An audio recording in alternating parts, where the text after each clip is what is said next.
Hello everyone. Thanks for coming by the workshop today. Plug in my phone here. Hello! Hello. Hopefully you guys can hear me now.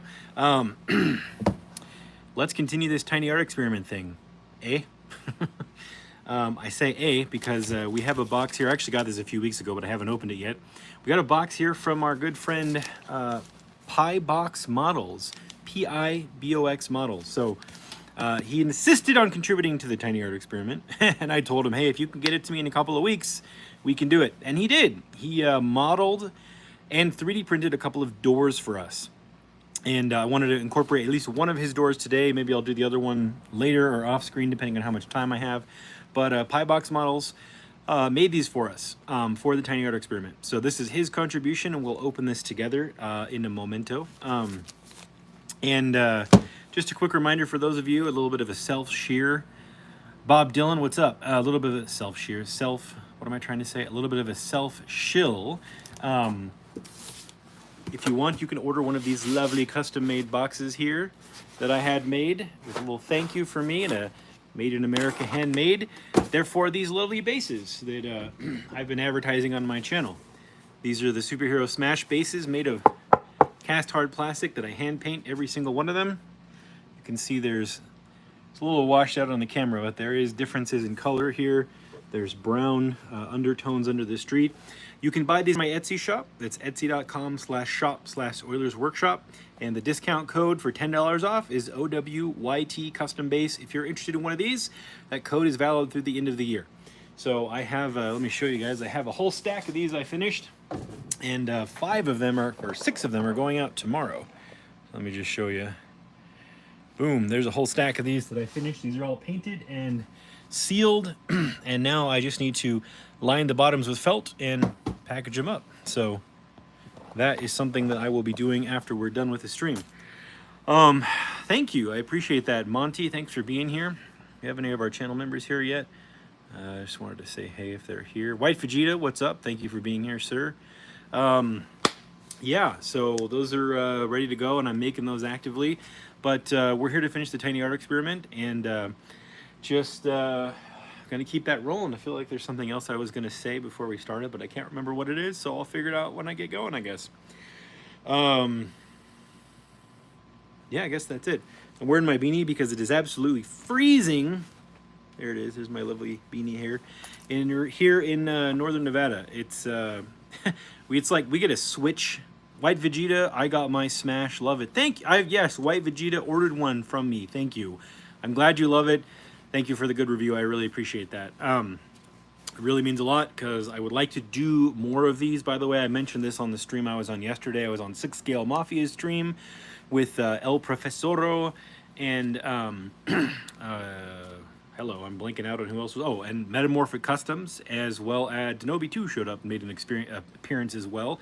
And we talked action figures over there, as well as what I do and what Desi does and whatnot. But over there I mentioned that I'd like to make more of these cast-produced custom bases and diorama display pieces, as well as maybe props and scene props. And so that really that's all dependent on you guys. If you guys want these things, tell me what you want, whether it's comments on YouTube, comments on Instagram, what you'd be interested in seeing from me as a produced line of pieces, you know, props and things to use for toy photography, or for your displays, or for your shelves, or just for fun, or for gifts, or whatever. So let me know what you think about those, or check out my Etsy store and let me know if there's any ideas you have, things you'd like to see me make that I could produce and ship as a limited run product, you know, because I'm only going to make 100 of those bases, and then I'm going to move on to another style or another design or another sculpt. And I'd like to keep doing that, you know, every so often, depending on how fast they move, and offer something new every time, something different for people. So anyways, that's one of my side plans, one of my side hustles that I'm working on. But this is the main one here, so thank you guys for being here for this one. But really, this is about the tiny art experiment today. It's not about the hustle. It's about a global art project. So if you're not familiar, this is the tiny art experiment part 10, I believe I'm on here, where I invited artists from all around the world to contribute and make pieces, just like our friend Pibox Models here. He made 2 doors, he modeled them in the computer, 3D printed them, and shipped them to me, and I think I got them in like 10 days. And so I have artists from all around the world who've contributed. Probably the next stream, I'm going to pull some of those pieces that they made down and start showcasing them at the beginning of the stream just to show them some love, because I know they've been waiting patiently for me to show their stuff off more than I have, and I definitely want to. So we've got stuff from Canada, from Australia, from Spain, from Norway, from all over the United States. I do think we have one thing from South America. I can't remember the country right now, but I've got a list of all the participating artists and everything they sent, and so it's going to be fun. And we're going to be displaying all of that as one big group project in Las Vegas at the end of February at the International Market of Miniature Artisans. We're just going to be set up on an 8-foot wide table, and we're going to set it up and literally pour, like, I'll probably get some play sand and pour down some play sand and set up the little village. And people, I mean, we had 3 Lessie. Is that the right way to spell their name? I can't remember. I apologize. Make like 8 custom action figures for us, and like 3 different speeders. And we have Devon's Drake, who made this beautiful custom speeder, and we have the stuff of Tim and his buddy that made 2 pod racers for us. Like, I have all that over here on a shelf. It's all going to be set up with a display. And so they basically populated this world that I'm helping kind of curate together. So that's the whole point of what we're doing today, is we're finishing my contribution over the next several weeks before I take it to Vegas and we show it to the world live. So hopefully that'll be smooth and fun for everybody involved, and everybody will get a kick out of that down in Vegas. I think it'll be a lot of fun. So that's what we're doing, that's what we're working on, and that's why we're working on it. And yeah, let's get into it. I don't think I need to ramble on too much more. Let's flip this around and unbox Pie Box Models contribution here. And yeah, oops, got cords all over the place. Hold on a sec. Let's just fix the cord situation and move these around. So if you want to see exactly the process of how I made these buildings, you can go back and watch the Tiny Art Experiment playlist. I show you how I made this, I show you how I made this, I show you how I made this, I show you how I made this. So you can go back and watch the whole thing. And that's all in detailed instruction there. So we can, briefly chit-chat about it here. But if you want to see it in depth, it's already there available. It's been there for months for people who want it. So let me flip this down. So we're going to put a door on this. Hopefully, I gave him the measurements, so if his measurements are wrong, it's my fault. So this came from Canada, from Pie Box Models. We'll open this up here. I'll try not to dox him and show his address. Give me one sec to find a knife. Oh, I just moved one, didn't I? Right back here. Okay. Let's see what we got.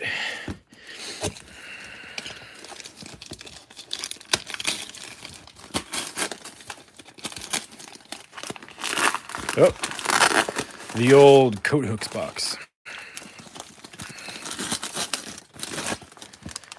All right. I always reuse boxes too.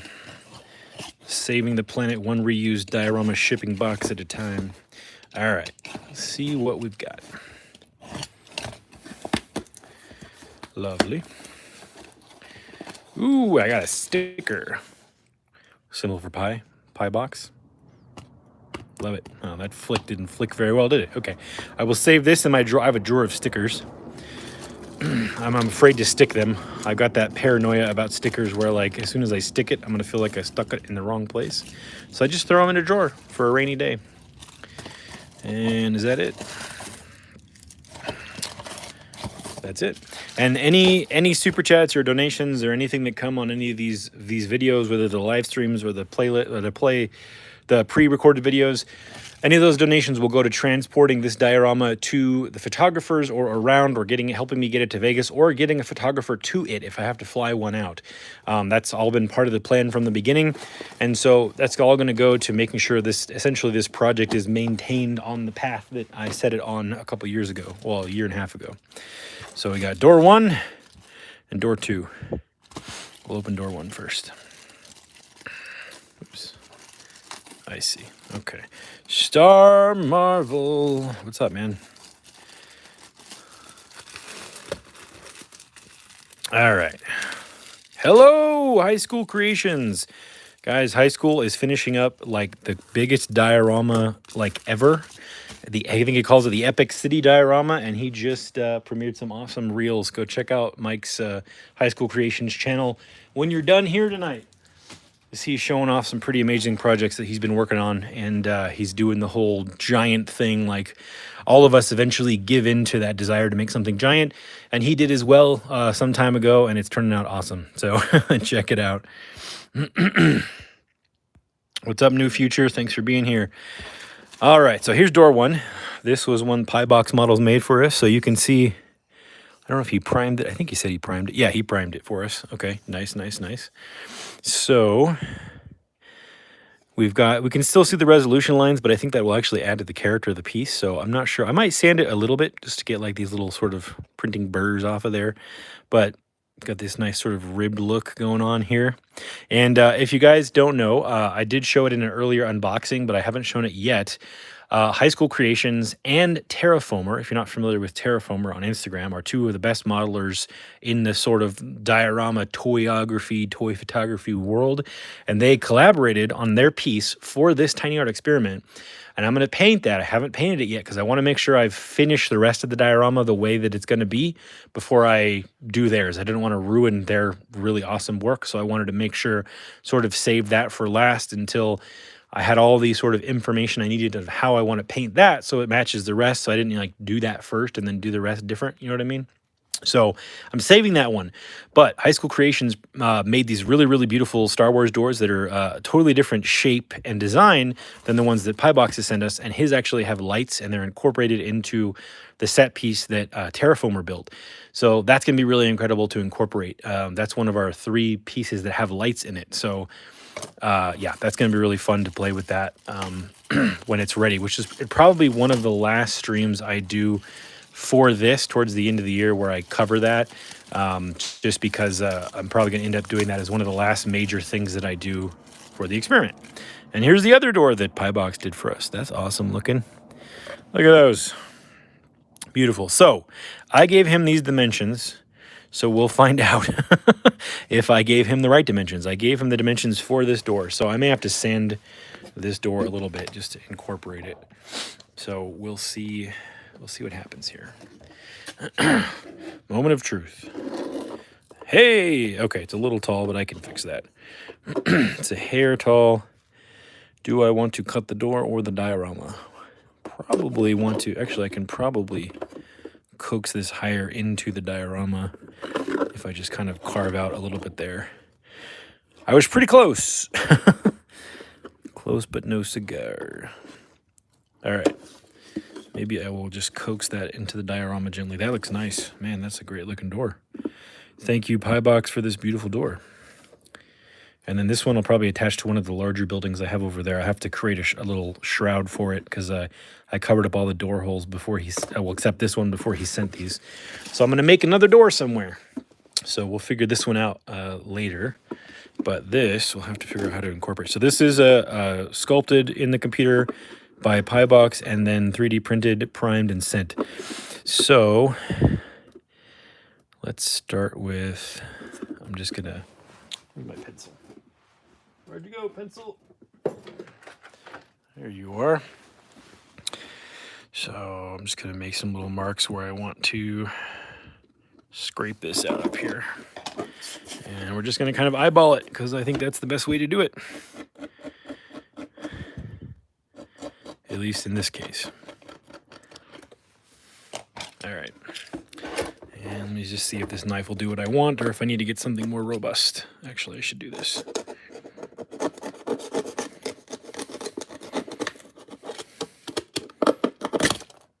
Oops. Well, we'll have to repair that. That's okay. Too much force. The force will be with you, even when you don't want it to. That's okay. Now you guys can see how I repair that. Learning is fun. This is the only problem if you have to modify this tile grout laid over foam after the fact is you it's very tricky like you just saw, but it's okay. I can fix that pretty easily. It's just a pain to have to repaint later, but I mean, it's not a big pain, it's a little pain, but that's okay. Growing pains.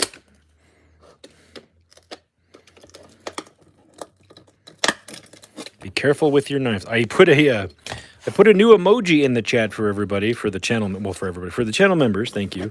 A safety emoji. Hopefully you guys can access that, as long as I did that correctly.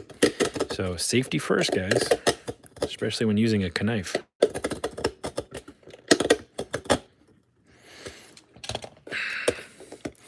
Maybe I'll get my chisel out. Yes, weathering, instant weathering. Star Marvel's got the right idea. Just roll with it. That's really what that's really what I do when I break something. If it's not like, there we go. High school's got it down. There's the new emoji. Perfect. Looks like that came through. I finally figured out, I finally realized I should have saved my other ones as PNG files so the background would disappear. So it wouldn't just be like a square, it would actually be the shape of the emoji. So I'm going back and adjusting those. I also changed the foam time emoji to be some three-dimensional letters instead of just a pink square that said foam time.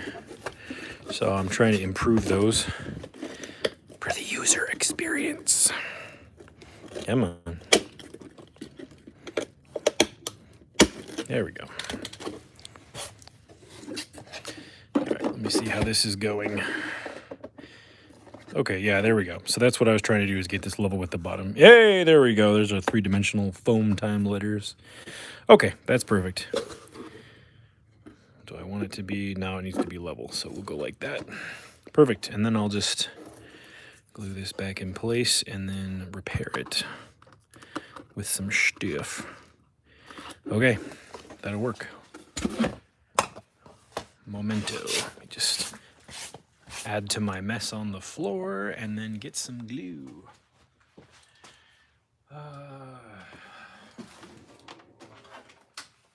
We're going to do the tack welding glue method again, where we use some hot glue, which is the devil, and then we're going to use some EPS glue, which I think I have linked below. I think I labeled it clear foam glue down below if you guys want a 4-ounce bottle of this. It's linked below. So I'm trying to decide if I want to fill in the sides or leave them open. What's up? Connor's here. Everybody, Hot Toys Hotline. If you're a 1/6 scale collector and you like spending way too much on toys like me and Connor, go check out Hot Toys Hotline. What's up, man? Thanks for being here. So, all my friends are here. Thanks for showing up, guys. All right. For sure, man. Connor's very entertaining. He posted a very, very entertaining short. I think it was your first short, you said. And I was cracking up, man. You made me realize I haven't posted a short in a few weeks. I'm like, man, I got to make some funny shorts or clip some cool stuff. So I actually did that this afternoon. I just was sitting there on the toilet, as you do, and was clipping little shorts and little things to put on the channel for next week and the week after. Just kind of clip, save. You know, interesting little tidbits of things I'm working on or past fun things.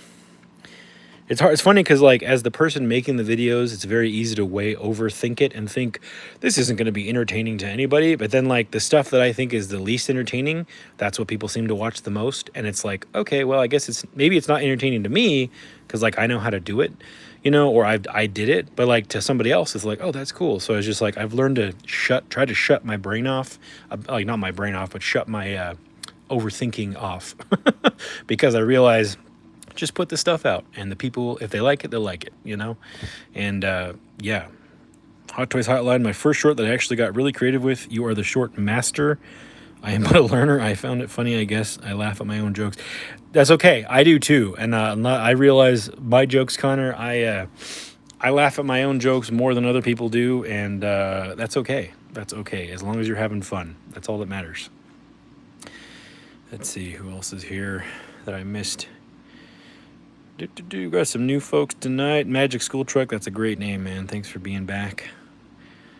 Coming back, Michael Dumas, what's up? I'm waiting for this to heat up here, guys, so I want to make sure I say hello to everybody. CH Anthony and Bjorn, of course. Thank you for being here. All right, Connor, we're working on the Tiny Art Experiment. It's this giant global art project, so that is what we're doing tonight. This is a bunch of artists from all over the world contributed. So let me see. Is this going to come out?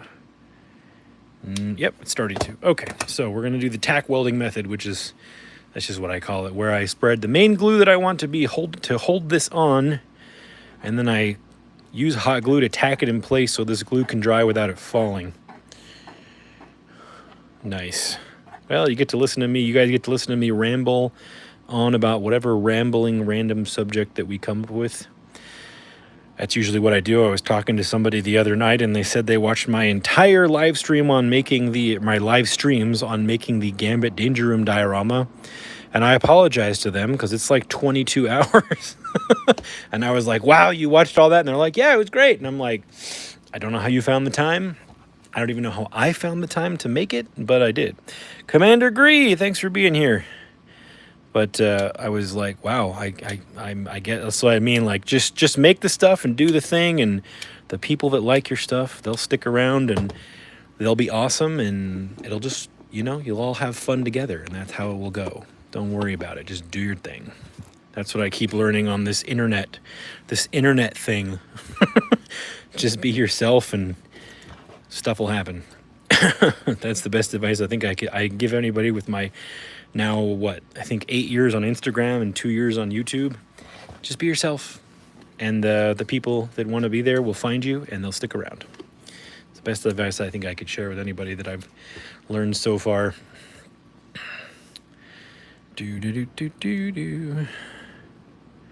All right, and I'm using this to glue this back in place, and then I will, whoops, I will get this in. Lovely, spider webbing already. Spider web, does whatever it wants to do. Drives me nuts, because it will. Look out, it's hot glue. Okay, probably should have painted this first. That's okay, I'll paint it after. I'll do a brush on. I'll do this door a little bit differently than I did the other ones, since he primed it for us first. So I think maybe I will fill in around here, and that's what I'll do. I'll show you how it's one of our contributing artists is also goes by the name on Instagram, Concrete Bubble. He made a really cool door that I have, a really heavy duty like warehouse style door I put on another one of our bigger buildings, and I glued it first and then incorporated the grout around it. So I will probably just do that here. I'll demonstrate kind of how I did that for you guys. So let's do that before we go any farther. We'll clean this up so that it's cured. All right. This is also linked below. This is the simple grout. It's resin-based grout, and it will stick to cardboard and foam without warping the cardboard, because it's non-water based. It's resin based. I mean, it's got a little bit of moisture in it, but it's minimal. And there's a link below for this. There's a link below. This is bright white. The link below is almond colored, which it still would work just fine as a base color for making like Tatooine desert style stuff. Amazon does not seem to have the bright white, but again, it doesn't really matter. I just get the bright white because I like having a plain white, but you can start with tan. It shouldn't make a difference since you're going to be painting it anyways. As long as it's not like black or dark brown, that would make a difference in how your paint applies. But as long as you start with a light color, like with the one that linked below, it should be fine. Let me get my gloves, because this stuff needs gloves. Okay. Safety third. I got a whooping in the comments on I clipped out my resin pour from the last diorama we did live, and somebody commented on the fact that I wasn't wearing gloves while I was mixing the resin, which technically for that type of resin and the small amount that I was mixing, it's not going to affect me, but I acknowledge that they were right. I should have mentioned that you should wear gloves and be in a well-ventilated area, so I am doing that now. We're going to do this the correct way. We're going to wear our gloves and protect our skin from chemicals. So if you're watching, children, protect yourself. Wear your gloves. Because this stuff, you don't want to build up chemicals in your body, because then later on you'll be having all kinds of lovely doctor visits you never meant to have. So this is the resin tile grout. And you can pick this up at Home Depot too if you want a small tester or a big one. You know, there is, I think I have the big one linked below. I think it's the big one. So, but this stuff works great. I will absolutely back it if you're going to make Tatooine style stuff out of cardboard and foam, like I did out of this eBay box.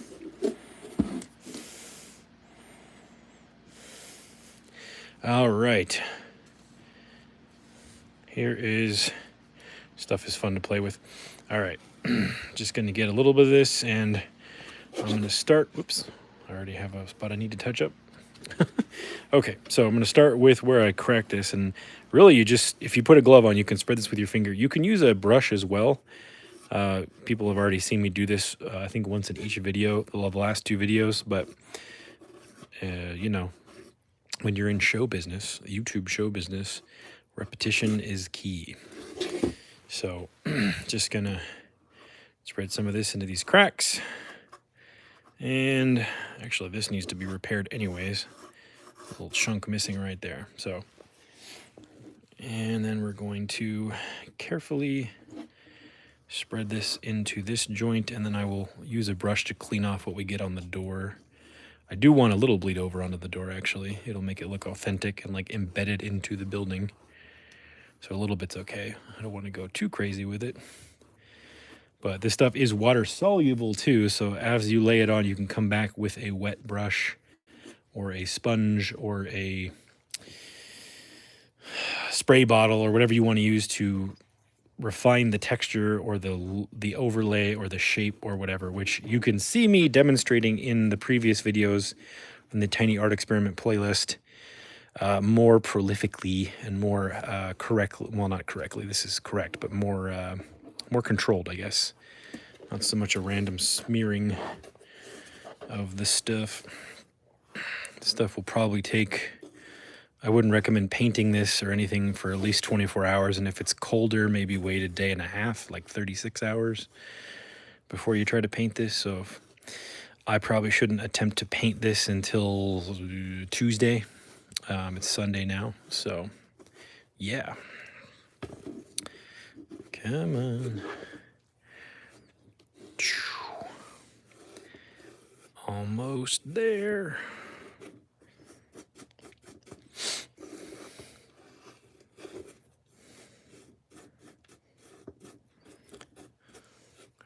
Almost there.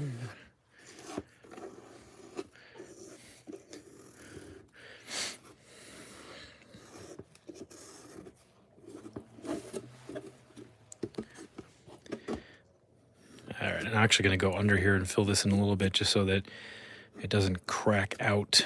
You know, if I leave open areas or gaps, it finds a way to crack later. So I'm just filling that in, even though there will probably be an air gap behind this. Not really worried about that. Star Marvel, what's the name of this town? You know, I don't have one. People were saying Moss stuff earlier. I'll probably ask again later, but if anybody comes up with anything really good that I can't pass up, we'll do that. You know, it's something on Tatooine. Somebody said Moss Tay for TAE for the Tiny Art Experiment, the acronym. Somebody said Moss Oila, but I don't want to name it after me. This is a community project, so I don't mind it being named Moss Tay, but I feel like we could probably come up with something better than that if we put our heads together. So please guys, feel free to recommend suggestions or names in the chat. You know, this is an international art project with artists contributing from all over the world. It's Star Wars, and the whole point was to get together as a community, regardless of different views or opinions we have on art or the ways of doing things, and just everybody make something your way. And my goal was to incorporate it all together. And so that was kind of the whole point of this project. So I love it if we could come up with some name that it like feels like it has that vibe, but I don't know what that is. So, you know. Hey, what's up, Mr. Mom? Thanks for coming by. Go check out Mr. Mom's Collectibles, by the way, another collector of hot toys.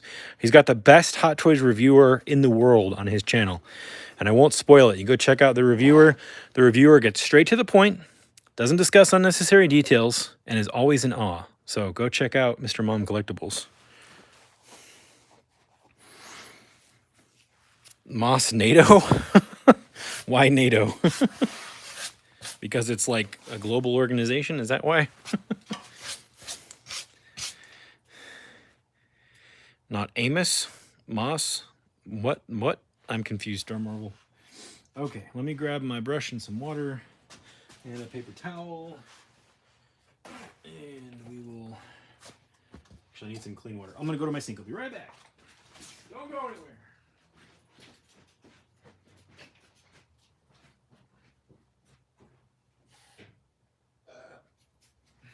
That's a burp. Okay. Some water, and I'll take this off. I don't think I'll need this anymore. Put the lid on. Just a word of advice for putting lids on this stuff. Shows how you really feel, Eli. I use a hammer and I tap. If it's something that air dries and you trap too much air in it, it can actually encourage the top layer, whether it's drywall putty or this resin, to crust over and harden. So I actually push down in the center to kind of create a little mini vacuum, and I'll tap, and I feel like it works because it seems to work when I do it. And when I don't do it, it doesn't work. I push in the center and tap around the edge, and then I turn it and I'll push in the center again and tap around the edge and push in the center. And I do that. I feel like it pushes enough air out to where there's less air in there than there would be had I just hammered it straight on. And I feel like it creates a slight vacuum in there, and there's no pressure pushing down. It prevents the top layer of whatever materials in the bucket from crusting over, because that's always annoying when you have to spread drywall putty on something and you peel this off and you have to peel off a crusty layer, and then you're trying to spread something smooth and there's little dried crusties in it. It's annoying when you're trying to go with a smooth consistency. So just a little tip on something I have to do. Doesn't have to be a big heavy hammer, just something that will seal it like with enough weight right away as soon as you tap it. I've tried using handles on stuff or just pushing with the palm of my hand, and I feel like it doesn't seal hard enough on these types of those types of lids. So mossed crusty. Let's see. Sam Edwards, thanks for being here. Moss Artos, that's good. I'll have to go back through this live chat later and take a look what everybody's saying, or you can leave a comment. If you're in the future times, leave a comment below. And where's my brush? Here it is. Actually, this brush is kind of cruddy. Let me get some scissors. This brush is kind of glued together. There we go. Okay. So we're just going to kind of go back and re-clean some of this. Probably start in the higher areas. And I don't mind if there's like remnants in here. I don't mind if there's like remnants of stuff in here. Can you guys see that? Is that enough light? I think that's enough. Let me move this under the brighter section here. There we go. So I don't mind if there's residue because we're going to paint this. So I just want the bulk of it out of here so that it doesn't delete the detail. So I'm just trying to get to where the detail is not deleted by the material, the grout that I've spread over it. That's all I'm trying to do.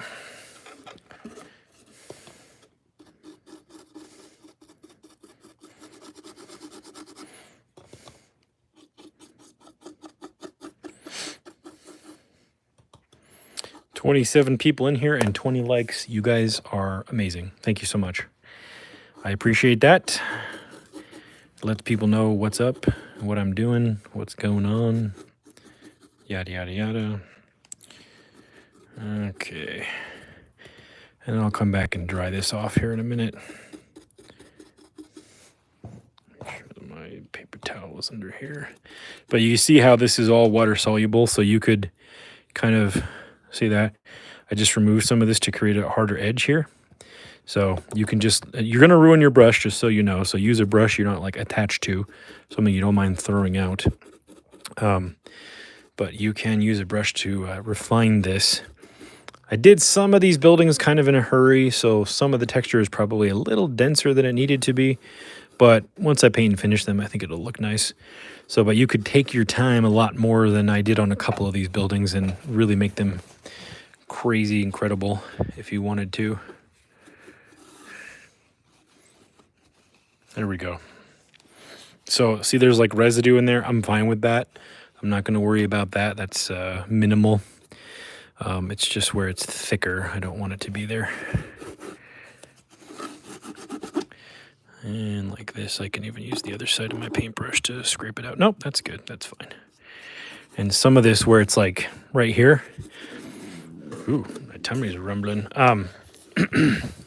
Where it's right here, you can just wipe that out, and that scraping will look like dirt and grime when we do the eventual painting. So little bits of that staying on there, even though it's accidental or incidental, can actually add to the weathering.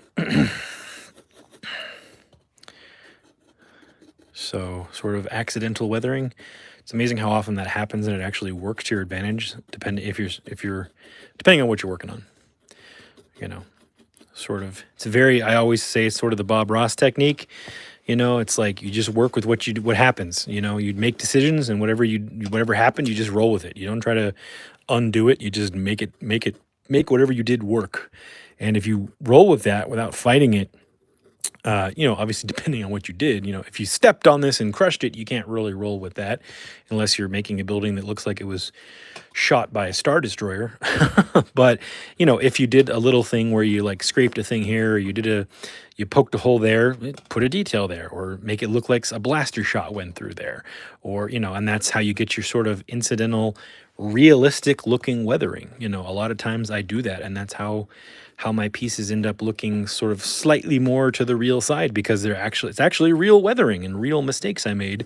I just turned it into the effects and details on the piece.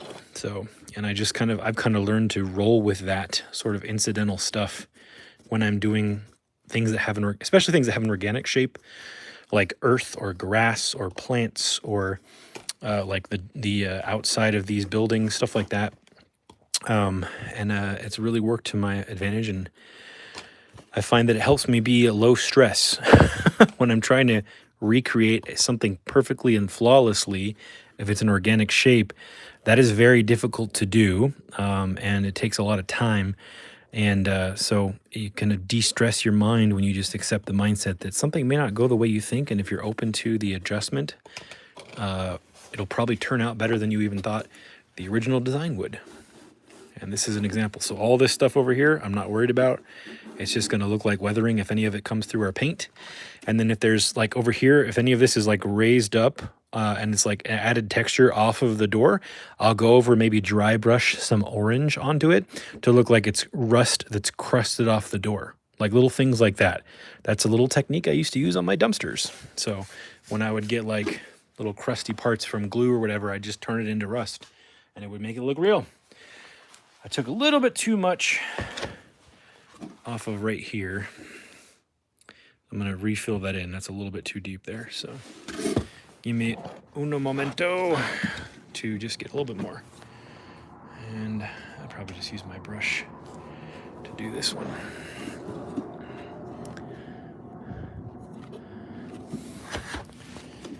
Okay. A little bit more. Come here. Mas. Okay. And there we go.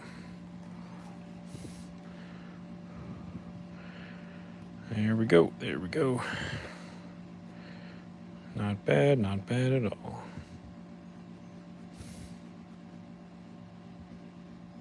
Stay put. It's being finicky now. Okay. That's okay. All right. Just gonna do that. And I'm just gonna take some water and kind of blend in all this on this edge here.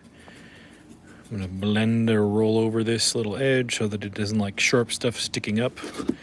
It looks like it's part of this. When I go to retouch the paint, it will look like I didn't fix it. It'll look like it was supposed to be that way. Okie dokie. And of course you can apply all these techniques I'm using right now to any scale, literally. This is literally just cardboard and styrofoam packaging that I cut with a hot wire. You can even do it with a blade. You don't have to have a hot wire. I glued on with super glue and EPS glue, and then I used my glove and I coated with tile resin grout. And then I used 3 different colors of spray paint, not 6, 3 different colors of spray paint. And got all. Thank you for the yes. The eBay is an excellent Easter egg. You're correct. 3 different colors of spray paint, and that's it. That's all I did to make this. I just got creative with the shapes and the blocking out of the shapes, and like this shape right here. This was already in the foam. This was foam packaging I took out of a refrigerator box. It was already molded into the shape. I just cut it and glued it on because I'm like, that's cool. I'll just use that. And that's how a lot of modeling is done for films when it's done by hand, especially old school modeling. Back before they didn't have 3D printers and laser cutters. That's how they would do it. They would use stuff and make it look like other stuff. And so that's all we're doing here is making stuff look like other stuff. And I definitely am going to put that on a t-shirt. I've been wanting to do that for a while, but I couldn't think of a cool way to do it. Making stuff look like other stuff. Okay, so that is our first door, and I'm going to let this start to cure before I bother to try to paint this, just so I'm not painting over wet resin. I'll let it start to dry a little bit, and we'll move on to the next thing. So this is what we did last week. We did all these details here on the bottom. Let me take this fabric off. We did all these details here on the bottom. They turned out really, really nice. And there's a little paint touch up there. But other than that, I'm pretty happy with this. There's a little bit of a glue leak over there. Maybe I'll do touch up there. And then we weathered this, and I'm actually pretty happy with this. I just kind of made up some techniques on the spot. There's other ways you could weather fabric, of course. I hadn't had to weather fabric in a long time, so I was having trouble thinking of what would look best for what I wanted, and I ended up using a combination of lighting the edges. This was done originally with a wire brush, peeling the edge, and then a lighter, and then I kind of lightly burned it and put it out with my fingers really quick. Careful, safety first. And then I used some shoe polish to create some brown and black streaks, and then I came back with drywall putty and just smeared it in. And I'm pretty happy with the way this looks. I don't think I feel like I don't think I need to do anything else to this. So I think I'm ready to do a little paint touch up here and glue this on. And we glued a magnet inside of this. See that? So that it would magnetize to the top that is over there, the base. So pretty strong magnet. So, and everything is dry. So now we can touch things together without peeling paint off. That was why I didn't pop it on there at the end of the stream last week. So maybe we'll paint this door separately for the next thing I glue it onto, by the way. I just thought of that. Okay, let me get the color that I want. Which color do I want? Which color paint? Hold on, I'll be right back.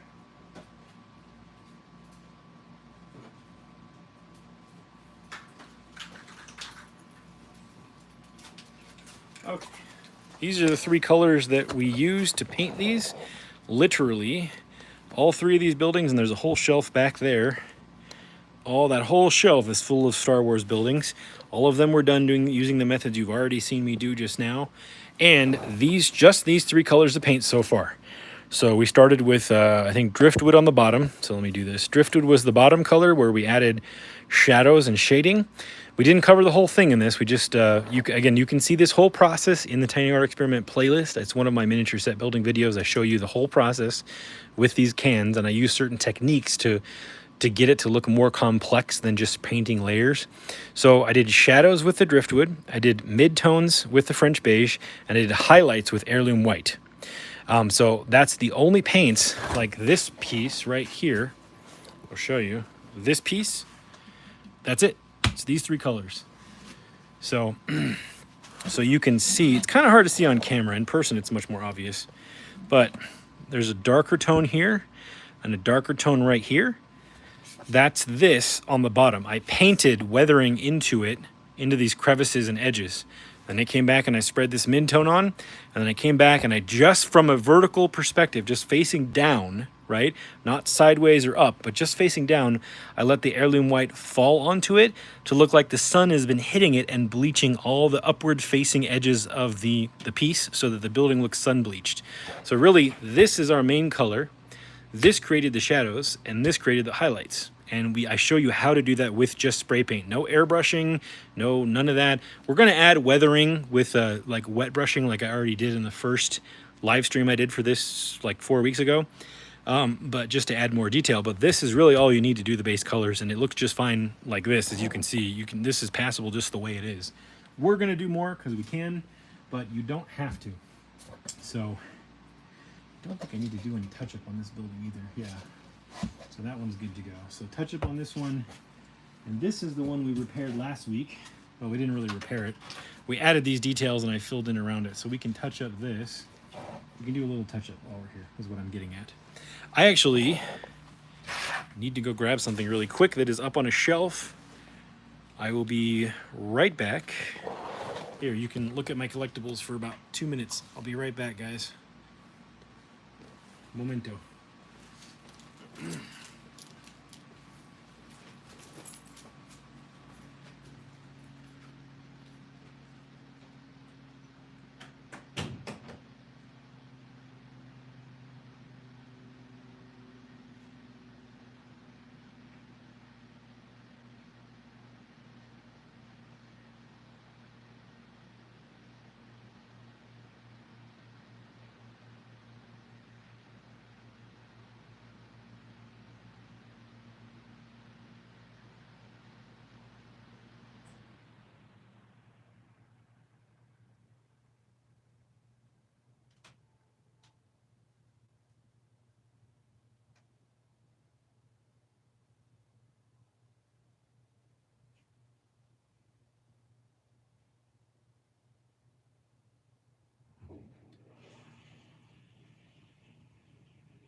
Okay, I'm coming back.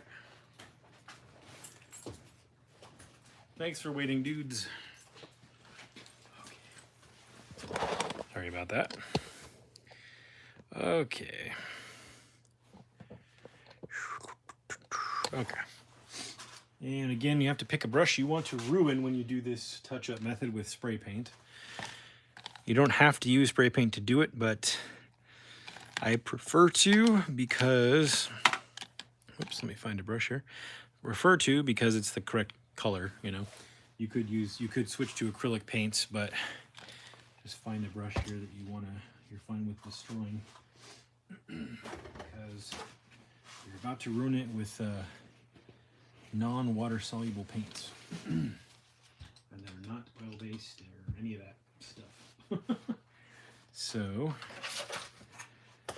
and I'm gonna turn my fan on because I'm a good boy and I'm safe and I'm safety things. Safe, whatever the word is.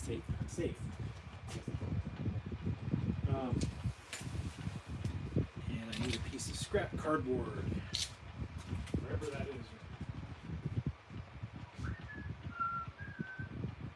Somewhere.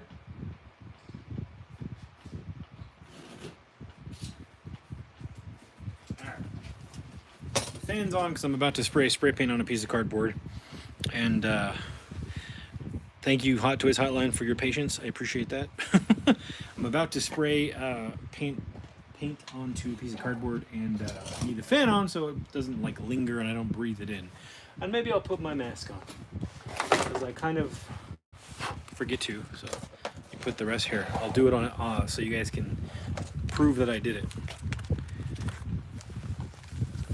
Here we go. Gotham is yours. You think you're in charge here? Hmm? What makes you think that? That's my Bane impression. Okay. I'm being directed by Christopher Nolan currently. Okay. Let's do... Whoops. A touch-up. Where was it? Right there. I'm literally just going to spray a puddle of this on the cardboard. And, of course, I don't have a nozzle on any of these. Hold on.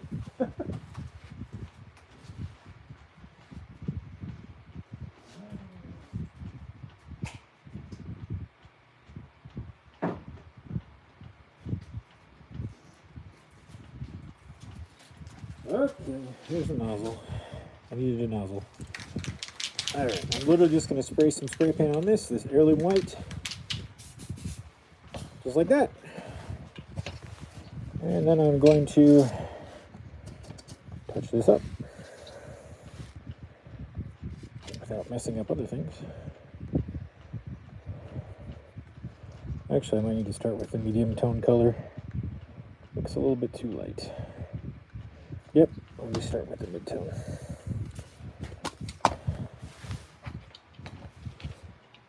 My bad.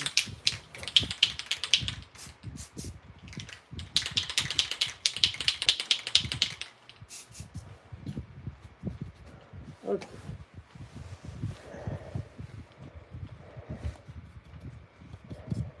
You know what? I'm gonna need a fresh brush. This has too much black embedded in it. Hold on, let me get a new brush.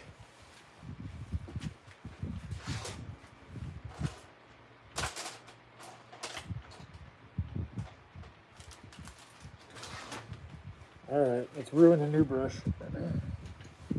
Like this one. See that? There's a bunch of black in it. It's just got too much soaked into it. Okay, let's try this. That's better. There we go. That looks much better.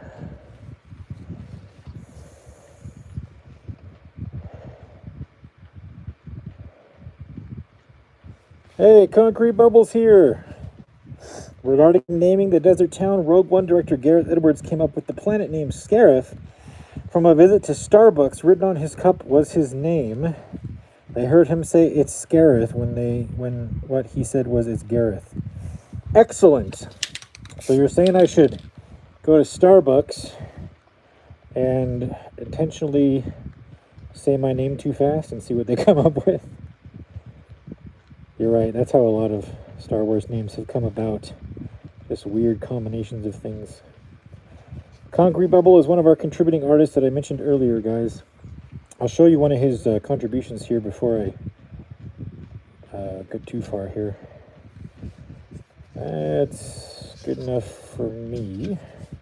Oh no, nope, I see another spot. Right in here. There we go. And right there. Sorry. It's hard to get a good angle on light with this, the way this thing is built. Sorry. Okay. And now we'll do this one.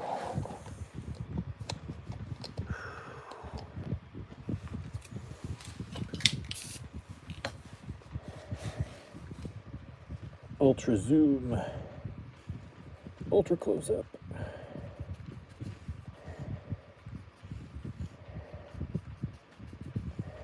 This is going to look too much like this color when I'm done, so I'm going to have to come in and basically stipple in the lighter tone to make it look more consistent with everything around it.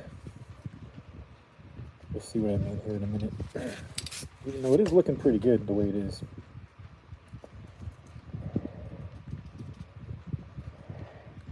I'm going to stipple up onto the piece because I have some of the dirt going up onto the piece.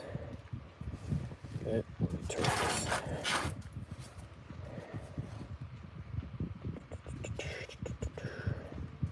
Extreme close up. There's the wire hanging from above.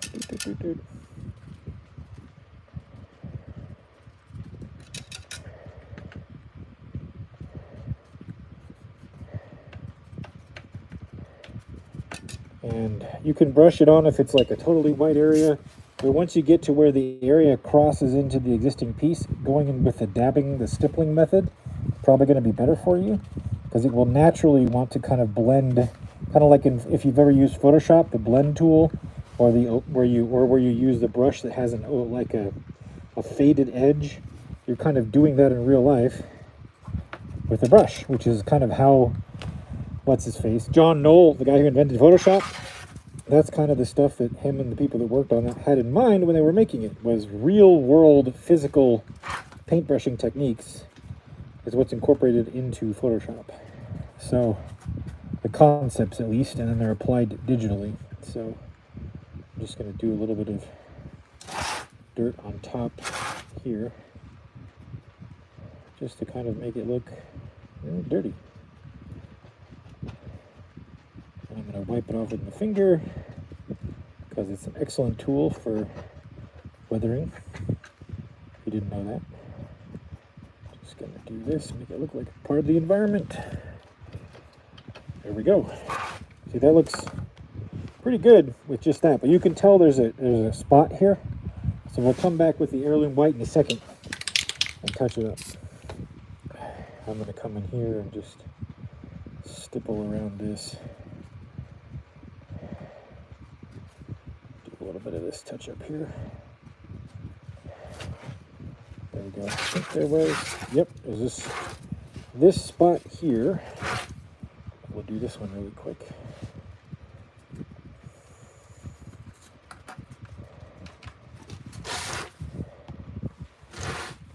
That's our wire nut.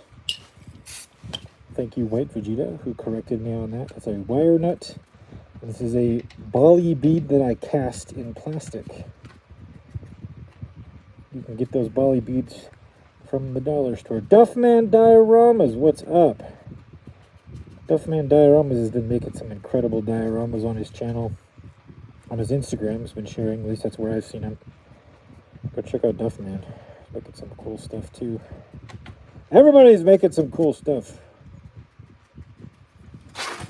Why everybody gotta be so good? Seriously.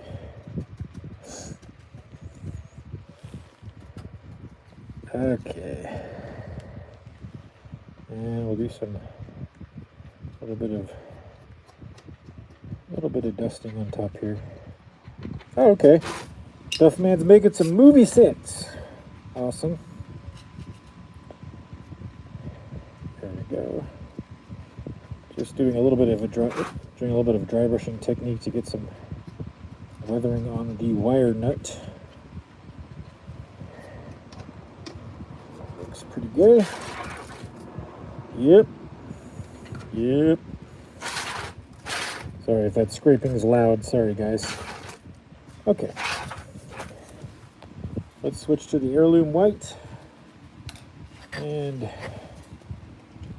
take our one working cap off. Heirloom white.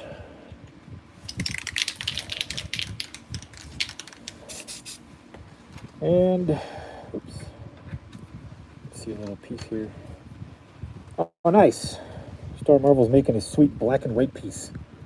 Cannot wait to see how that turns out. That's going to be sweet. All right. Oh, a little bit too bright. There we go. Less paint on the brush. Just going to stipple around.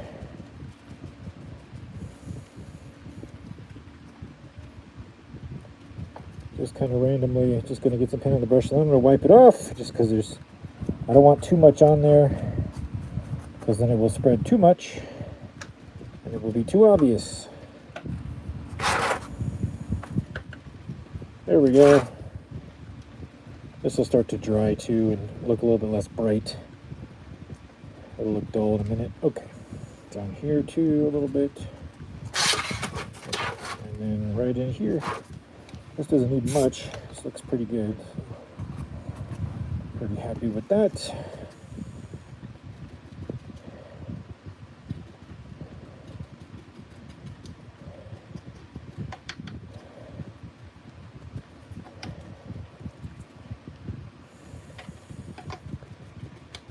Okay. That looks pretty good. Okay. Consider this touched up.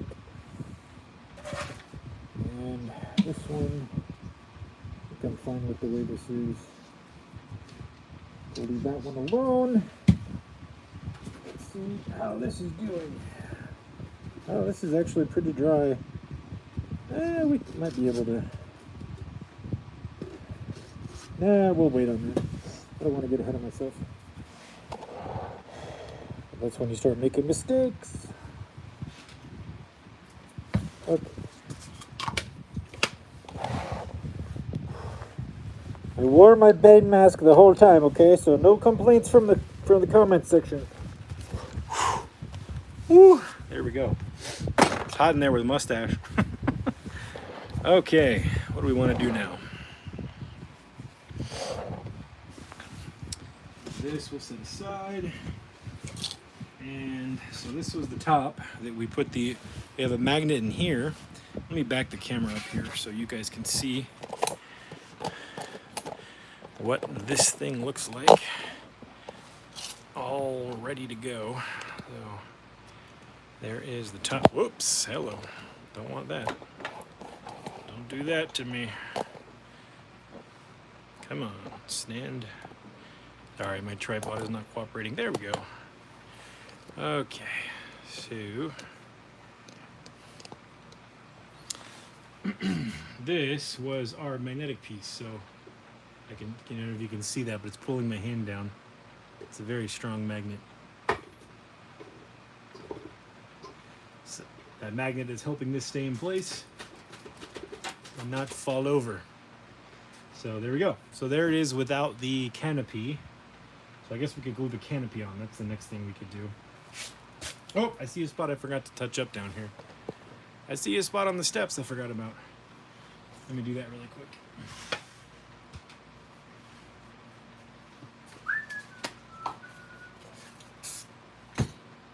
Mask off, fan still on though. You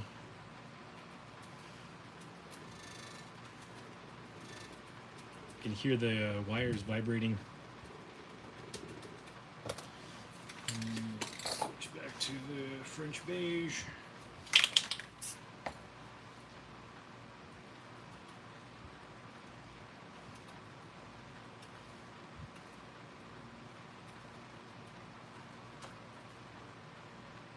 Good.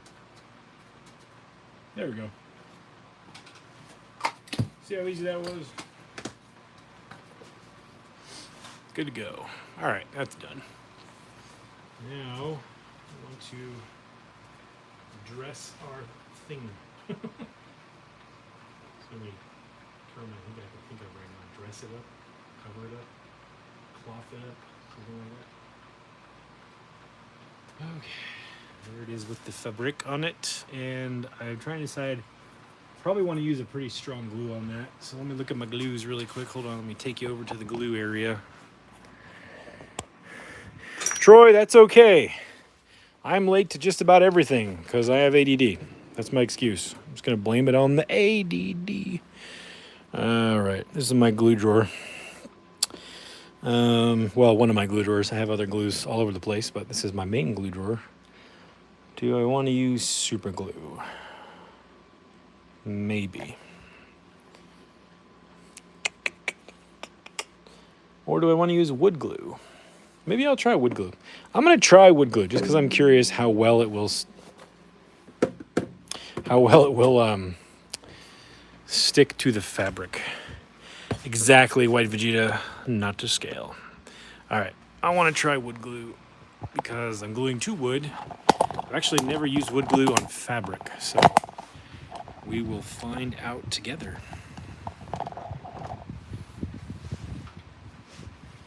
Bring this down here.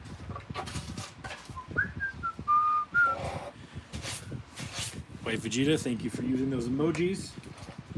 Put a lot of time into those. Appreciate that. Any excuse to be exclusive is appreciated. All right.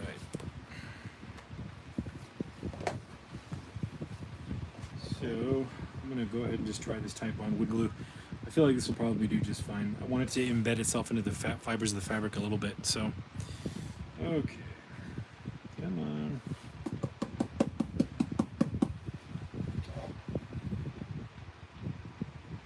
There we go. Put a healthy amount on.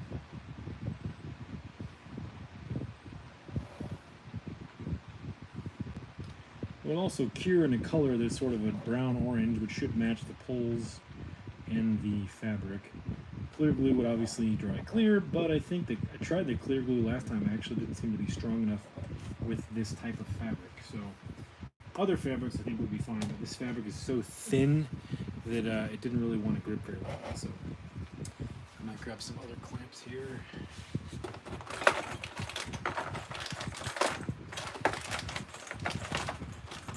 By clamps, I mean clothespins. Wood glue was great. Thank you, Alleviator. I appreciate that. Well, with Alleviator's recommendation, then we should be good to go. Let's start right here.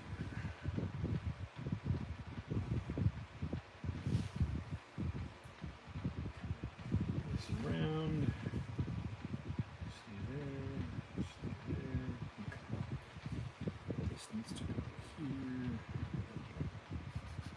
Actually, yeah, you're right, man. This is, I can already feel this is gripping quite well the fabric. Around a little bit. Oh yeah. Oh yeah. That's pretty good right there, right? Alright. Clothespins.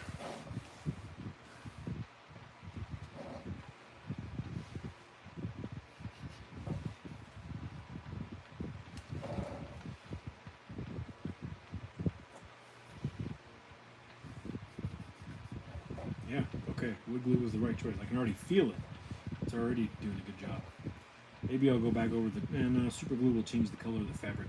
I wanted to throw super glue on there just to lock it in, but super glue will make the fabric look darker, so probably won't.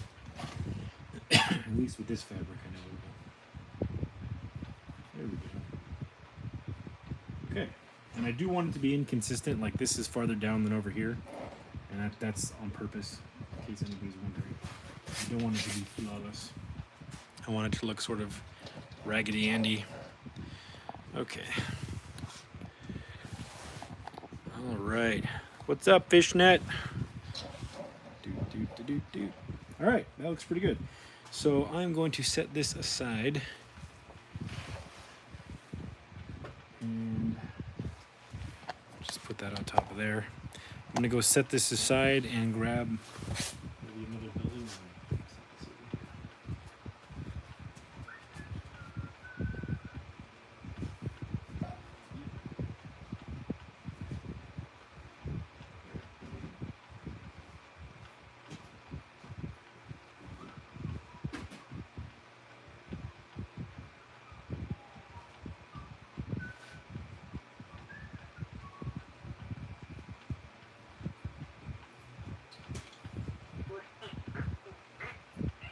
I'm gonna set this over here for next week.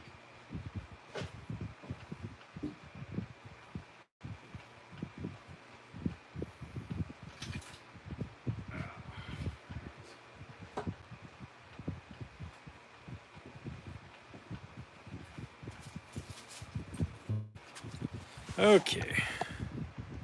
So this is like my main gate entrance.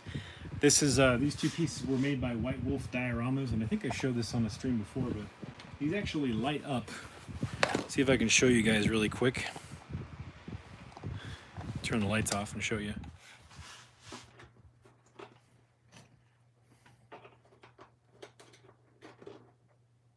Hello. Come on. Hold on.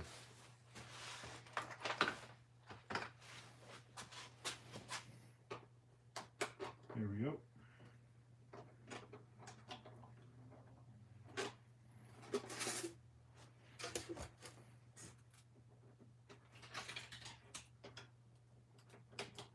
There we go.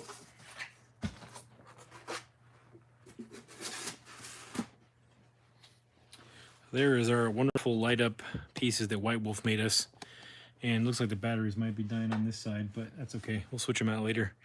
So I created this removable roof on this, which you can see the whole process in the tiny art experiment, so that we could access this to get in to change the batteries. The batteries are back here. And this canopy piece actually goes on the back side. So I'll show you guys what that looks like close up. He did such a great job on this. These are squirt guns that he used. Or no, squirt guns. I think squirt guns that he used. Or like little toy ray guns, and I turned them into wall details.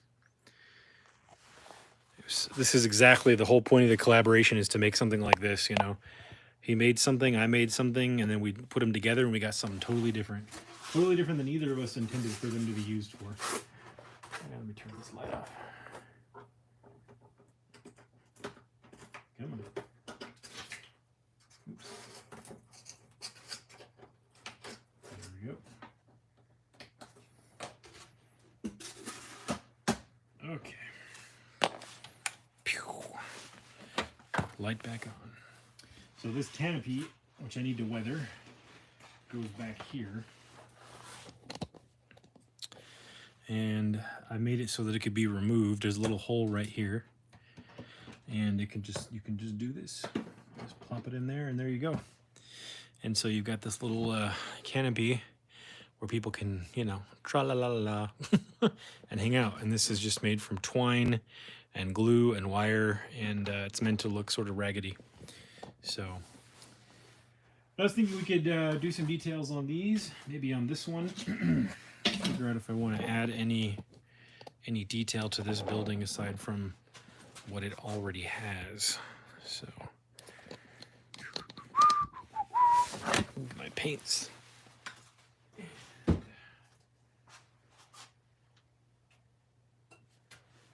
Bring the rest of my coffee. Okay.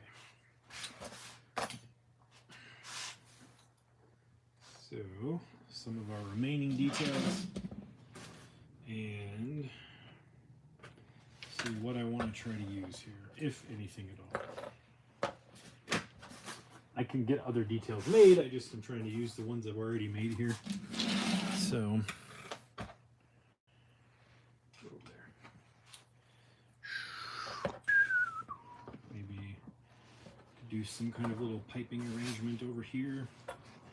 Something on top even, or even off to the side. Whoops, let me,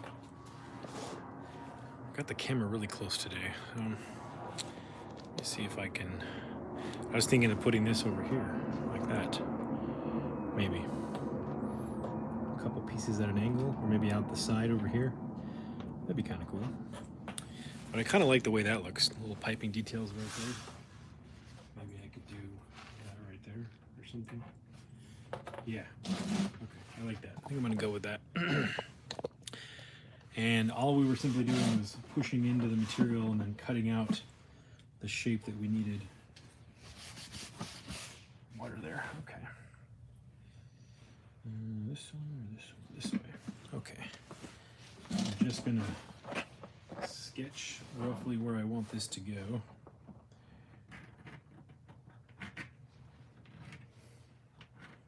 Keep track of it. And I'm actually going to push into this and see if I can crack it, and then I'll cut it. Oh no, I forgot. This is actually embedded and filled in with foam. Nope, I'm going to have to cut that one. Never mind. I have to cut that one. And then we'll do this one here as well. That. Little hole right there, little hole right there. Cut that out, cut that out. And then I feel like, let me see here, if we have these over here, maybe this can go over here. Yep, I like that.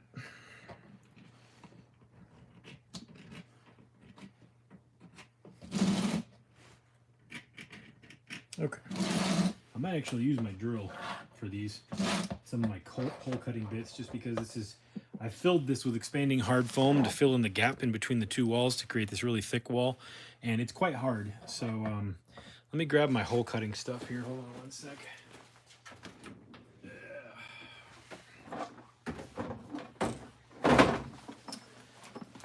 these tools. I have to go to my truck and get my big saw, but here's the hole cutting jigs. And I actually want the hole to be either the same size or smaller. That's exactly the same size. If it's smaller, I can kind of force it in. Probably should go the same size.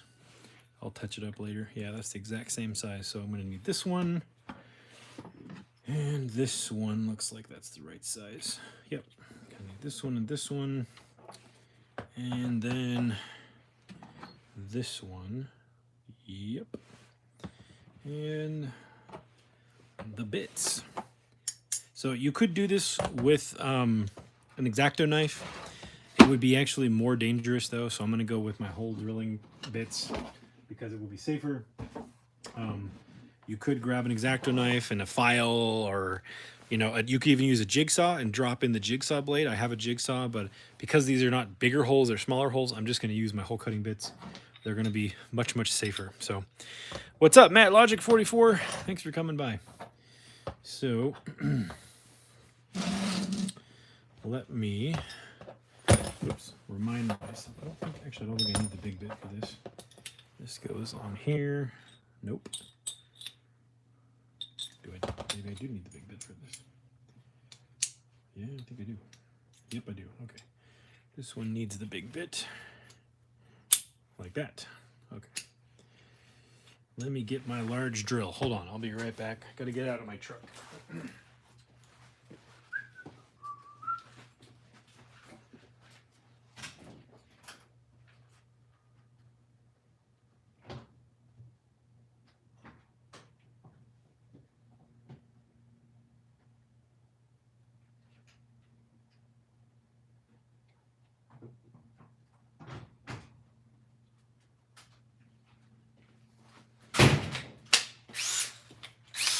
All right, got the big boy drill.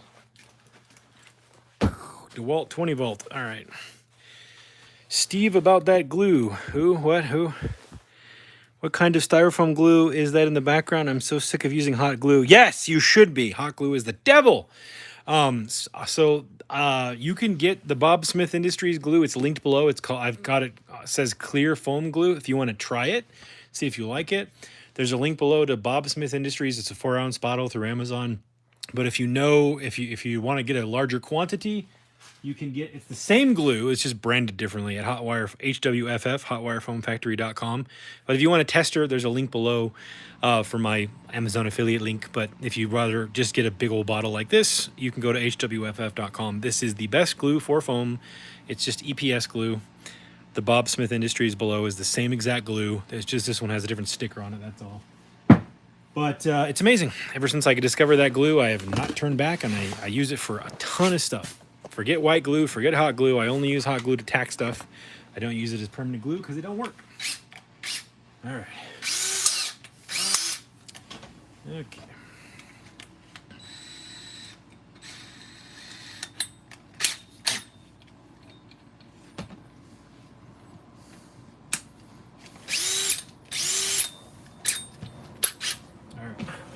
Time to make a mess. Loud noises. All right. See if we can get a good angle on this. Explosive. I'm gonna go in reverse. Whoops, no I'm not. There we go. To grind a little hole for myself. And then I'm gonna go forward. That's all I need. I'm not going to go all the way through. I'm just going to... Where's my flathead screwdriver? I'm just going to pry this out. Yeah, looks like it'll just fall out on its own.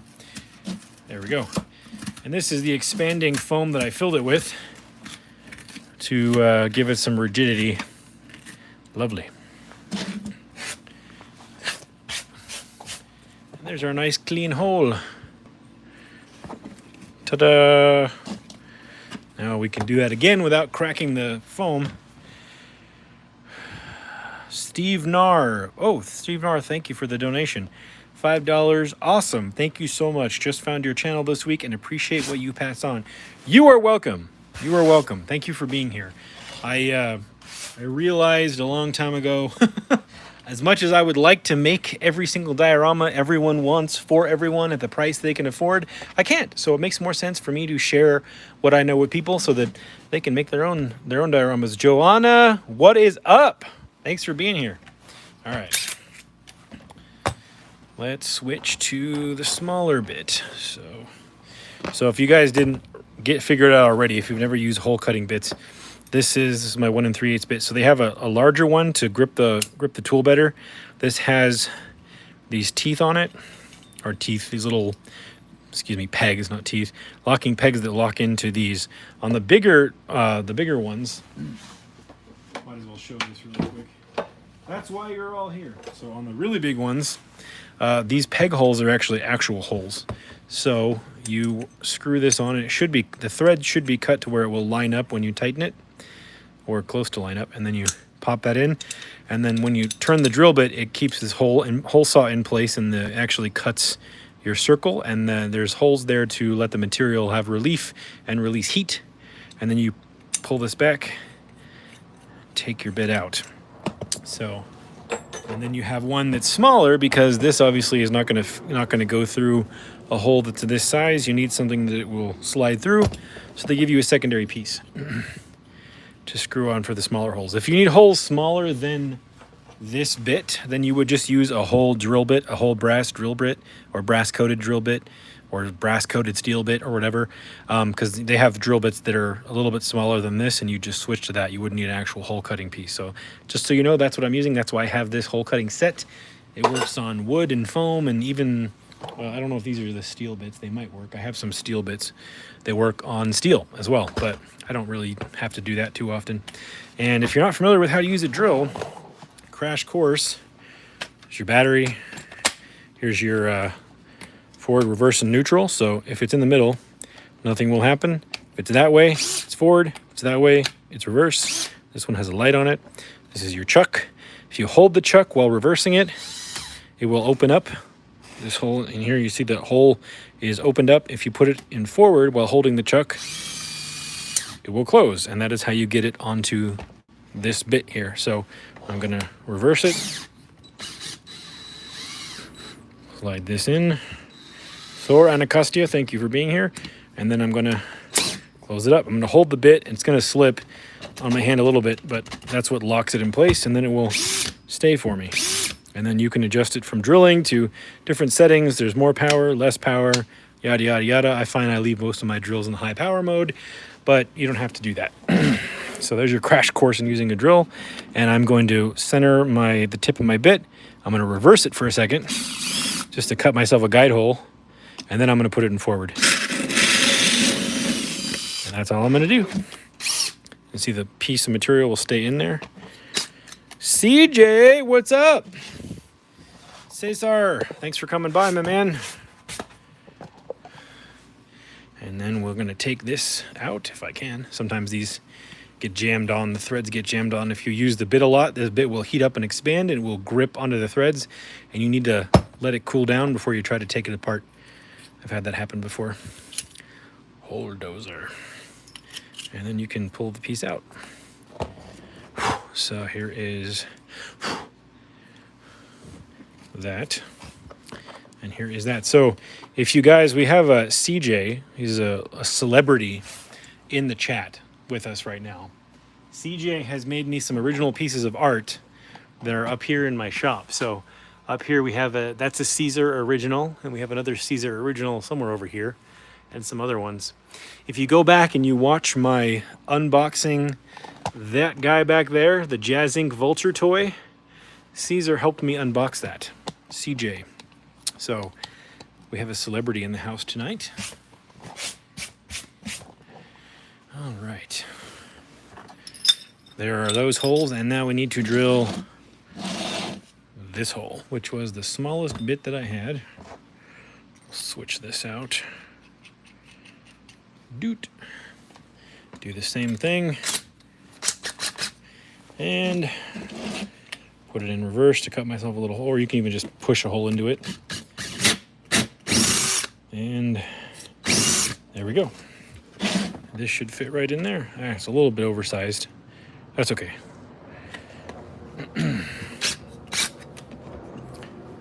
back apart. And there we go. And I'm going to put my bits away before I forget and I lose them, because if I don't put them away right away, especially if they're things that go in a nice organized box like this, I'll lose them. So let me put these away proper here. That one, that one. There we go. And there is your Milwaukee hole cutting kit. And I'm probably going to use some hot glue on this just to hold things in place while the other glue dries. So, what was it? Steve Nar, who was here? Yeah, Steve. I am going to use some hot glue, but it's just to hold it in place, just so you know, while I let the other glue dry. So it's a kind of a placeholder, tack in place thing, I guess. So you'll see what I mean here. Here's my nasty, horrible hot glue gun that I hate. Star Marvel, yeah, I can do that. I didn't know I was going to use that until I used it tonight, but for the future people, yeah, I'll put a link below to either that drill bit kit or one that's comparable, that's the same. I don't think it was too expensive. I think it was less than $100. CJ, you want me to show them my Megalodon tooth? Yeah, I can do that while my hot glue's heating up. Hold on. Let me grab it. It's over here somewhere.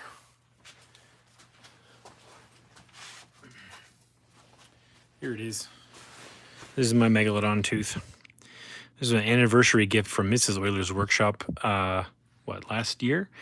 And so I've made some moldings and castings of this. I made some black light Megalodon teeth and some neon Megalodon teeth. I'm going to film a video on that at some point. I've got all the stuff ready to go, but I want to show people how to make Megalodon tooth replicas. I actually figured out how to replicate this color and texture in a mold, and then I got to paint it. So I did Star Marvel. I'll pull those out in a sec, but this is an actual Megalodon tooth fossil. The enamel is the original enamel that was on the shark when it was swimming in the ocean, and this is the mineral placement on the fossil. So yes, this is one of my favorite things that I own. So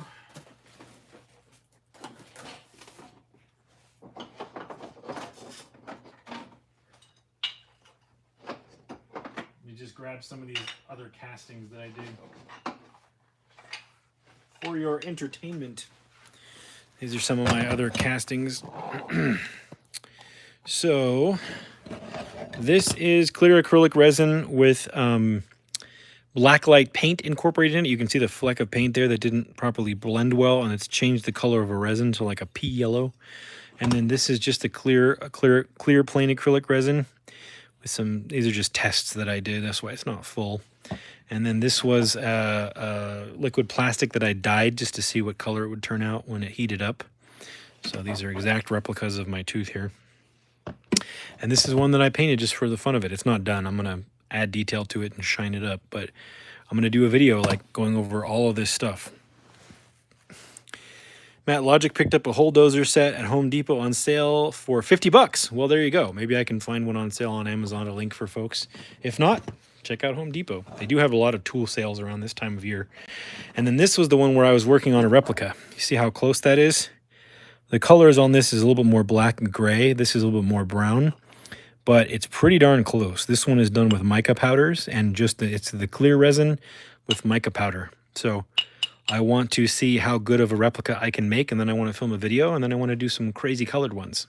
So I was trying to do that this summer, but I ran out of time. So maybe early next year we'll do how to make a Megalodon tooth replica video, because I think that would be fun, and it teaches molding and casting. So that's kind of why I wanted to do it. It's a vehicle for teaching another skill, and it's a little bit different thing. So I don't want my channel to just be only dioramas. I want it to be all of the art stuff that I like.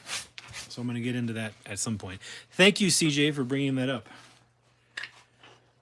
Helping me keep it interesting for the folks. Let me put these away. Okay. This hot glue should be ready.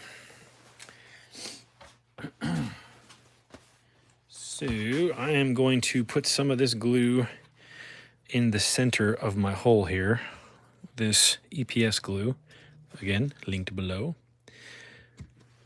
And then that's in the center there. Star Marvel we never do we? I'm like 6 years behind, if I'm being honest, on all the projects I want to do, because I've been focusing on commissions and the YouTube stuff. So I'm going to line the outside of this with hot glue and let this kind of embed it. And then the other glue will hold it, hold it in place and glue it permanently. Yep, and I'm going to do that and then hold it in place while that hot glue cools down. Yep. Good enough for me. Okay. There's that. I'll probably break that off at some point, but that's okay. And then I need some more glue.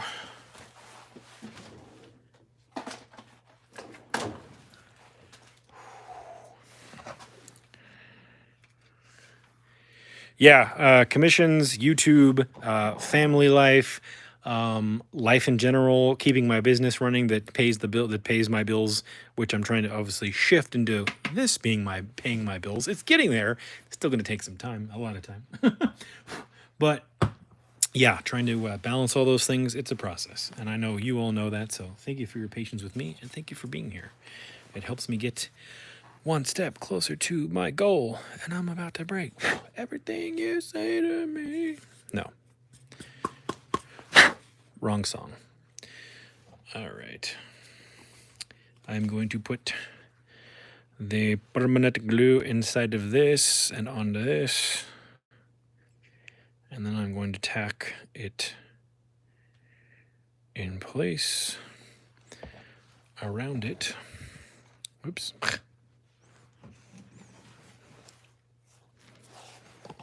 Star Marvel, I'm with you, man. Alleviator, that is it. You have more started than finished. I'm right there with you. I have many wonderful commissioners and people who have been very patient with me and getting things done, because I am working through them one at a time, and unfortunately it's just taking way longer than it should have, but it's getting done. It's gonna all get done. Okay. And then we're just going to go like this and do this and hold everything in place and do that. That should be sufficient. So the hot glue will hold this in place while the EPS glue cures. Do the same thing here. Just going to kind of make sure that's how I want it. Yep. Same thing here.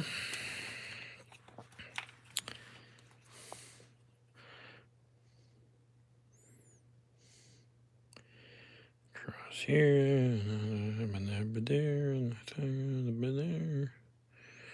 and the stuff in the things. Okay. And then put the glue here. Oop, maybe a little too much. That's okay. This is my high temp glue too, so you don't have to use the high temp hot glue. You can use low temp. It should work just fine for this, what we're doing here. Shouldn't matter. Yep, but I'm gonna scrape some of that off. Troy, I'm 50-50. I have 2 done, 2 I'm working on. Nice. That's good. I wish I had my my making stuff it's under control, but I wish I was more caught up like you are. That would be nice to be in that position right now. Although I'm very thankful for all the work I have and all the commissions, the art stuff, the regular work. But, you know, family and life obligations, taking care of Mrs. Euler's workshop, that all has to come first. And so sometimes random things come up that throw a random monkey wrench into your plans. And you're like, and then people are like, hey, are you done with that? And you're like, about that. I am working on it. So that's just how it goes sometimes. Just gotta roll with it. A little bit of excess glue, hot glue there. That's okay. Okay. As I crack this is mostly in place. I think I'm going to seal the outside of this with a little bit more glue, and then I'll cover it with grout later. Just feel like it needs a little bit more. kind of using it like silicone caulking, which you could use caulking for this, but it would be a little bit too soft. It wouldn't be as stiff as hot glue will get as a filler. So I'm basically just using hot glue as a filler and a stabilizer, not as the actual medium for gluing. There we go.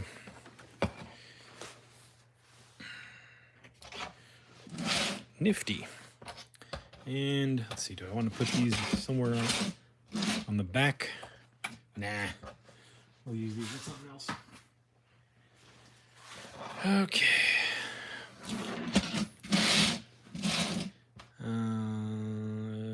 Yep. All right.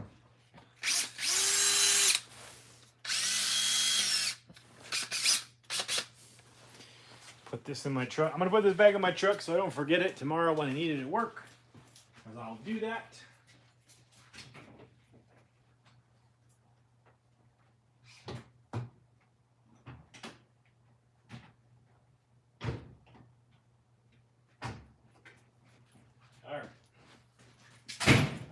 I've had days where I've taken a tool out of my truck.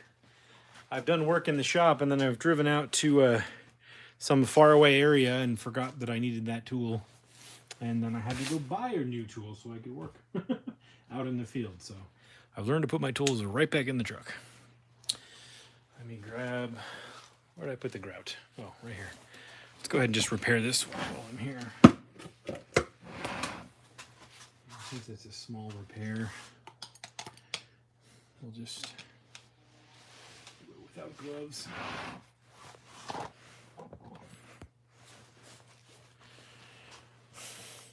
CJ, I already did, man. I showed you a Caesar original. I showed it off earlier. Right now, I got to do the tiny art experiment, my friend. This is what we're working on tonight here.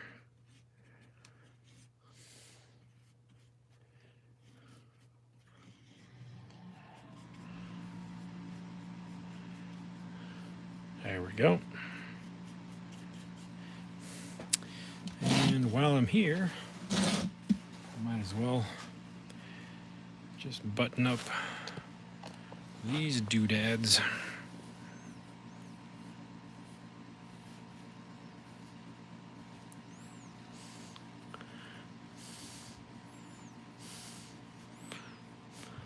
Whoops. Come on. There we go. There we go. Sounds like John Hammond. Push, push. There we go. I don't know why I thought of that, but I did. All right. Some more of this gritty grout.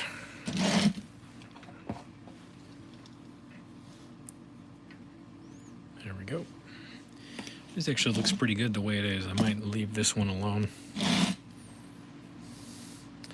But this, a little bit more in here.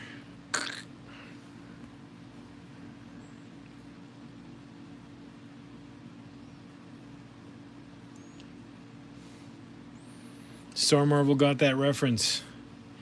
Yes, sirree, Bob.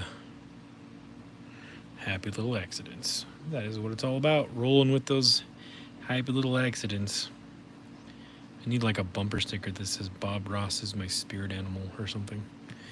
I cannot. It's funny. I was talking to Mrs. Order's workshop about this last year, and I just was like, man, I realized how much influence he did have on my attitude towards doing art, especially doing art live. Like, it's like, wow, like his method really was the right way. Just like, oh, didn't mean to do that. All right, that's fine. Turn it into something. Oh, look, now it's an art. And you're like, oh my gosh, that attitude, it's really the attitude. The attitude really works. So it's amazing how good of a teacher he was. Okay.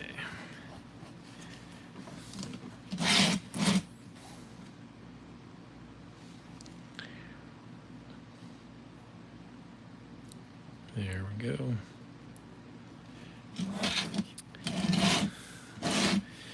And then we're going to do this little thingamabobber. And I've mentioned this before, but this piece is a internal gear piece from a expensive roller shade And roller shade, I mean like a blind, a roller shade blind that goes in a window. And I took it and I made a mold and I'm casting copies of it because I love the shape of this piece. So I'm going to be using this piece in some of my steampunk art as well. I have a cool thing I'm going to do with my steampunk wearable art that incorporates this piece.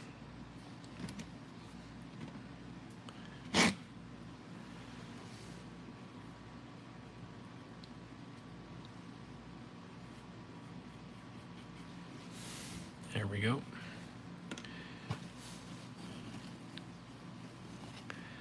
Wipe that off a little bit. There we go. Just get the bulk of it off of there. Oh, spider web.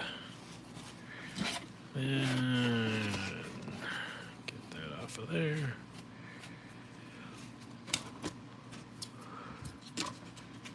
Okay. Cool.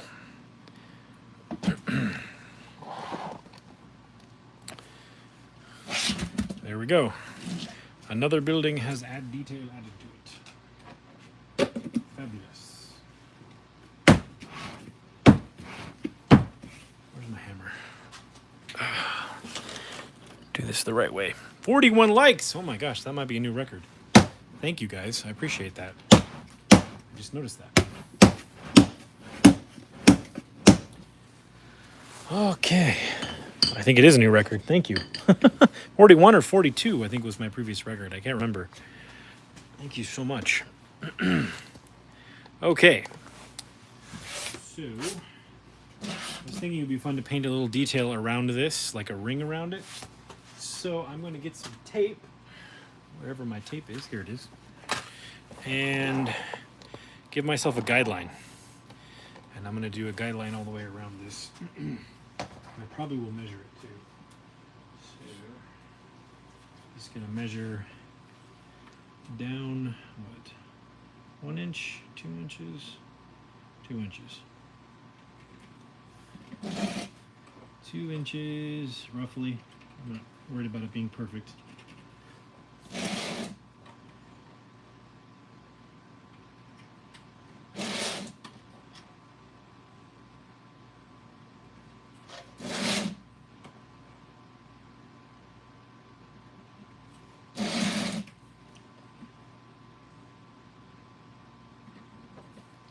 That. Now I'm going to use this frog tape, which is 1/2 inch frog tape, as my guideline. And we're just going to go around and hit our pencil marks and try to be on par so we have a nice level line all the way around.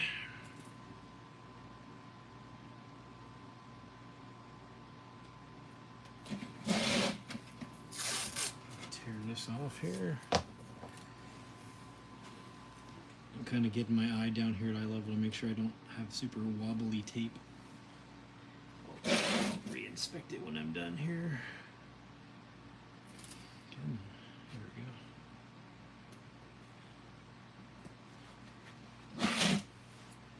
And I should want this to be a little straighter here, so pop this up.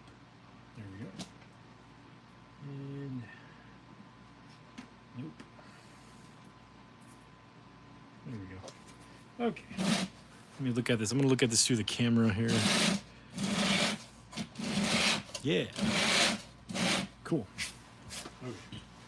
So I am going to. I was thinking about doing like dragging down a line just as a detail, and then painting details above it.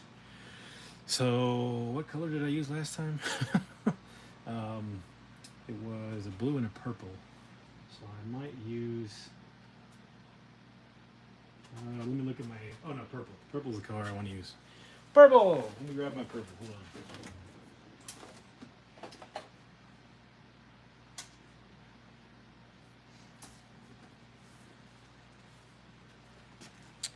Let's see. Got mosaic blue. Anybody remember which color it was? Now I don't remember.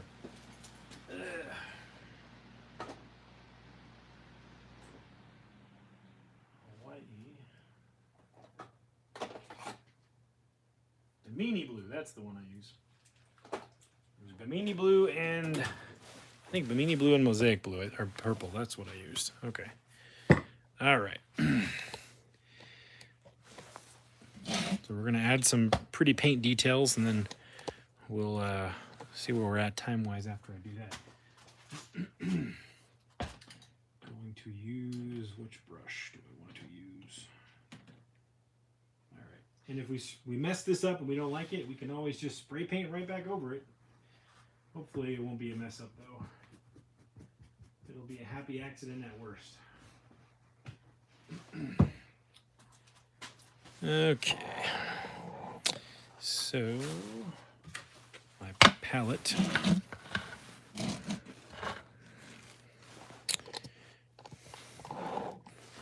And we're gonna do purple. Purple. Yep, that's the right purple. Okay. Hey, 6 Scale Mafia is here, everybody. Anthony showed up. Happy accidents are where it's at. So we're using mosaic. By the way, guys, again, we know we mentioned Connor with Hot Toys Hotline earlier, but 6 Scale Mafia, he's another one of the 1/6 scale world guys. Anthony is also the photographer for X06, the guys who make those incredibly detailed 1/6 scale Star Trek figures. So go check out 6 Scale Mafia on Instagram and on YouTube if you guys like 1/6 scale collecting, and especially if you like Star Trek. Yeah, that's his jam, and toy photography. So, and collecting, and X-Men, and Fred Durst hats. So I'm just getting this on the, he knows what I mean by that. I'm just getting some paint on this. And I'm just going to do this. Little tiger stripes. Absolutely, man.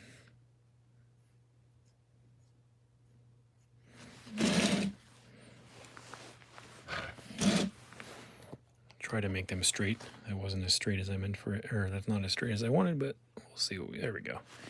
Thicker too. I'll have to go back over these. I am trying to do this sort of randomly. Thought this might look kind of cool. Just as a design. We're being the concept designers here. I'm not trying to replicate anything other than the right vibe for Star Wars here, but we want to be our own concept designers. We're gonna pretend that we're Ralph McQuarrie or Doug Chang right now. And we're gonna be like and Bob Ross. So I'm combining Doug Chang, the spirit of Doug Chang, the spirit of Ralph McQuarrie, the spirit of Bob Ross here. And I just mean, I don't mean their spirit. I just mean like their approach here. And we're going to channel our inner concept designer here and just do what we want. So we're creating a new motif in the Star Wars world. I mean, someone has to do it, right? Doesn't have to be limited to Ralph McQuarrie or Doug Chang. We can do it too. So as long as it's got the same sort of feel to it, and it feels like it fits in the world, then that should be just fine. Bear with me. This will, I think when I'm done, it'll make sense. Oop, that's not straight. Okay, maybe I'm in a little bit too much of a hurry here. Looking at the camera too much. There we go. Some longer ones. I might go back and drag these down more too. There we go. And if you're thinking that looks weird, I agree. Just hold on. It's all part of the plan. It's all part of the plan.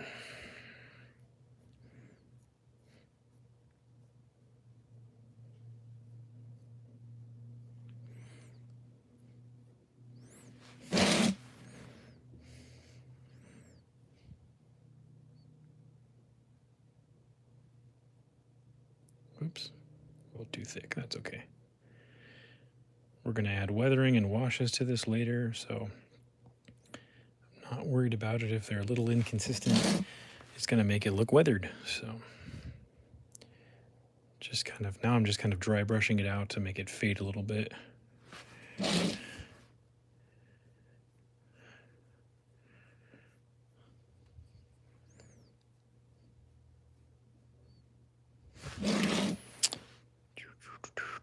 Don't worry, I've got a plan.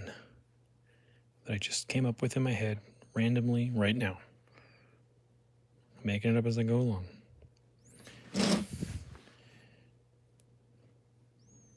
Ralph McQuarrie. Think happy Ralph thoughts. Think happy Ralph thoughts. WWRMD. What would Ralph McQuarrie do? Or Ray Harryhausen, one of the OGs in the miniature stop motion world. Or Phil Tippett.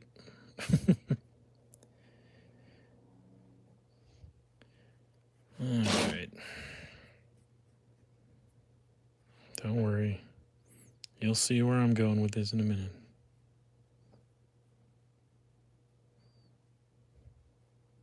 I can hear 1,000 voices. Oh, get rid of those bots, guys. The bots are here. Report. Get out of the chat. Okay.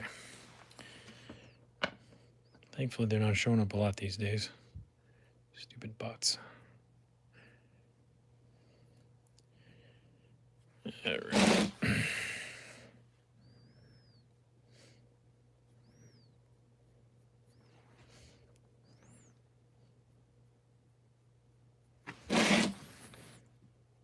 Okay.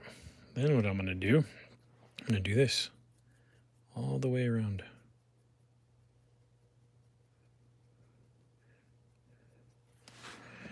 I'll go back this way just for fun.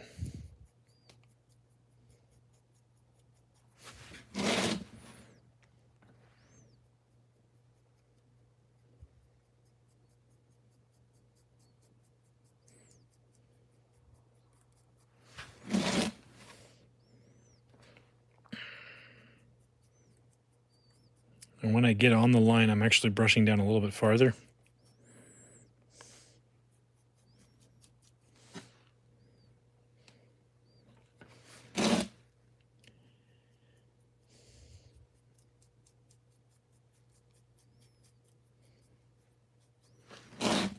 And when I get to the line, or when I get to the vertical lines I just did, I'm brushing down a little bit farther just to create sort of a dragged look.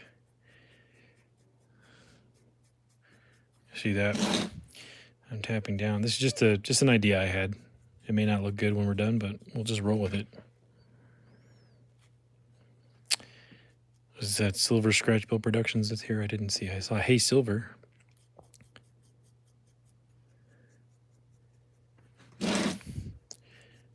Okay.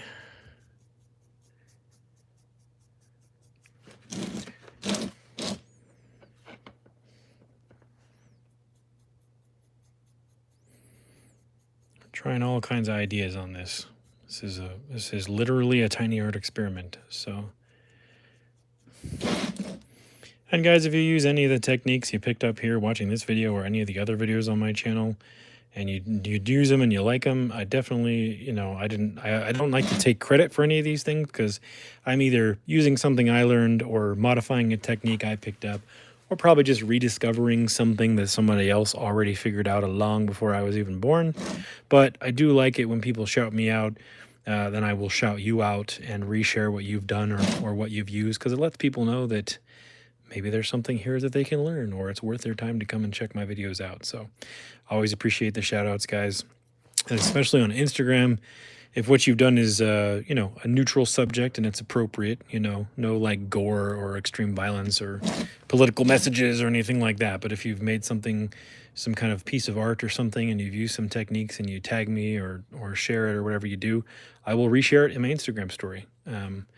So just to let you guys know, and I know there's several dudes out there who are really good about doing that, and I appreciate that very much. Don't feel obligated either. If you don't want to, it's okay. I'm not saying you have to do that. But if you so choose, I will do that for you as a thank you for doing that. So no obligation whatsoever. Don't worry. I'm not saying anybody needs to do that. If that's not your thing, then don't worry about it.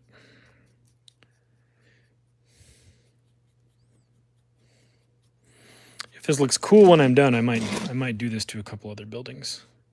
It might look weird though. So maybe this will be like, this can be the daimyo's house.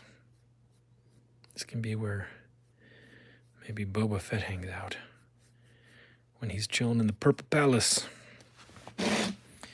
Was a one-eyed, one-horned flying Mandalorian. Just kidding. All right, I'm gonna go back and do like a second coat here. I feel like it needs a little bit more paint. Almost there. And we'll pull the tape off, see how it looks. I'm trying to just blend these a little bit more into the lines that I did, or the little drags I did. Can do one that goes down really far. Sometimes making sound effects helps me. I don't know about you guys, but it helps me.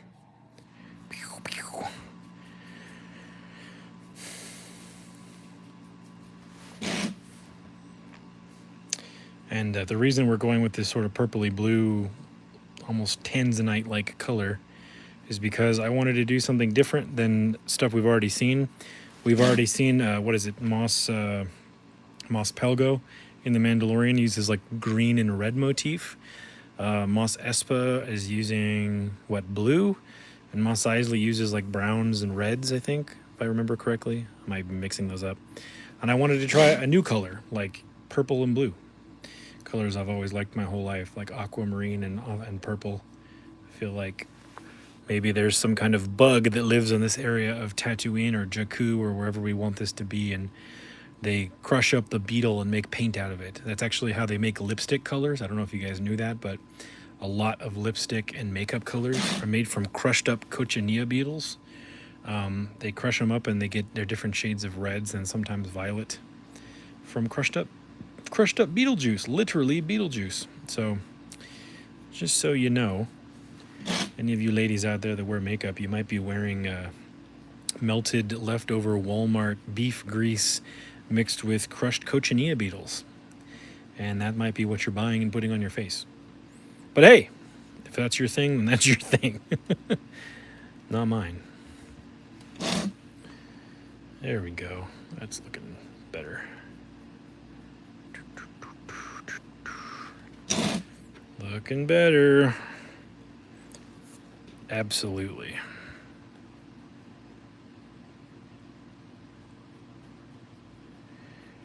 Almost there. And I'm just going to go back around for good measure and do a little bit of horizontal filling in here just to make sure it gets blended all the way to the paint edge. Peel the tape off.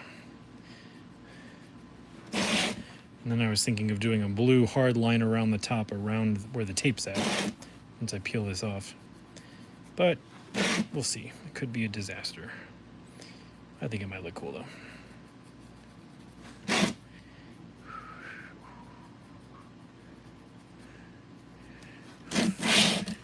There we go. All right. Time for the reveal.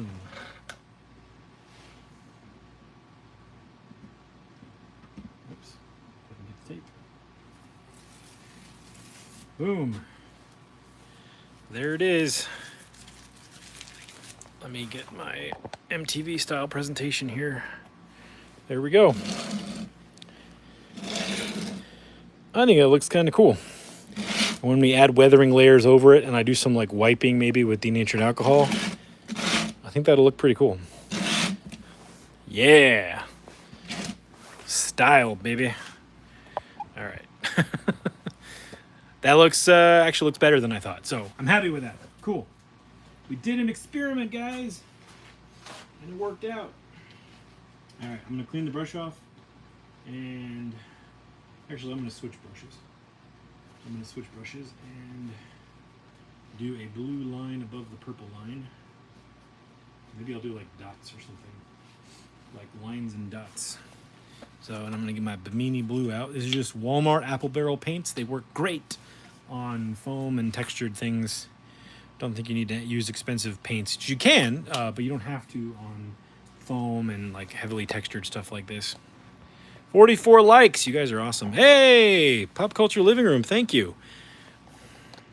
Pop Culture Living Room.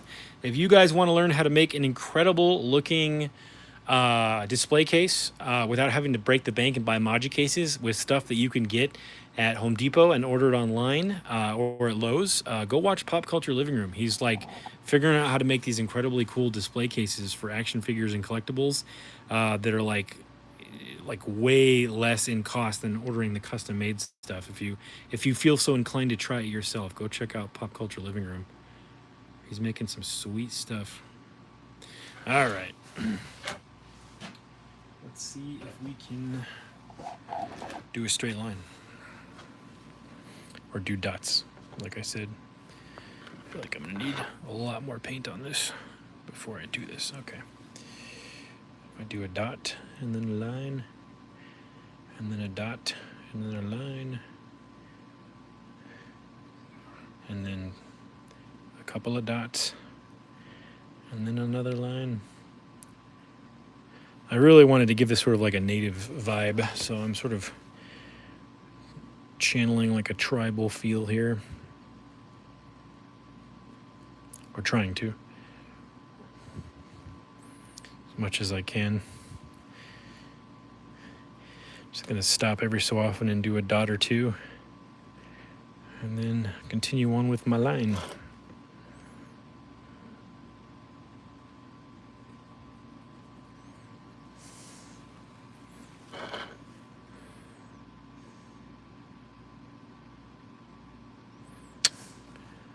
New Future Customs is out of Australia and cannot get the apple barrel paints, and the cheap paints are not opaque enough. I'm sorry about that, man. You know what? I don't know if it'll help you out, but I was just looking at my Amazon affiliate setup today for the links I have below, and there's an option where I can expand to let Amazon International sell internationally. So I don't know if that might help you out, but I'm looking into that.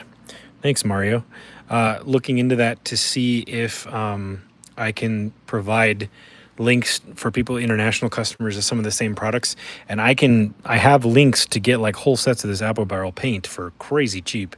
Even with shipping to Australia, it should still be worth it for you. So I'll let you know, since you're a channel member, I'll let you know when I get around to checking that in more detail. I was just looking at that. I haven't made a plan, but I'll look and see if I can get that set up. And then if you wanted to, you can order them through my Amazon store, and you could actually get them, these exact paints I'm using.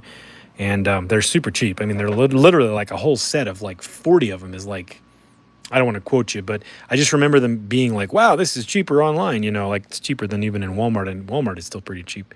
So I might be able to help you on that. I was looking at that and I realized I have a lot of folks like yourself who follow me who are not from America and don't live here. So I was like, maybe I should set that up. So I'll look into that more seriously here in the coming weeks. I probably won't be able to do it right away because I don't like to just set anything up unless I have my head wrapped around it completely. I don't want to like agree to something too that might hurt somebody or cost them more money than it should. So bear with me as I research that. It's another reason sometimes things take me a while, is I don't like to just dive into stuff. I like to make sure I understand it completely before trying to share it with people. I got to do a little touch up right here. I had some bleed over. That's okay. No big deal.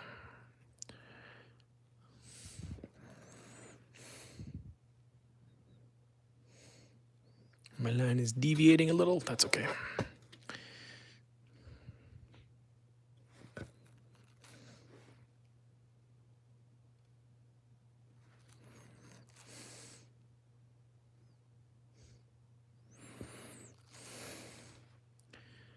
Almost there.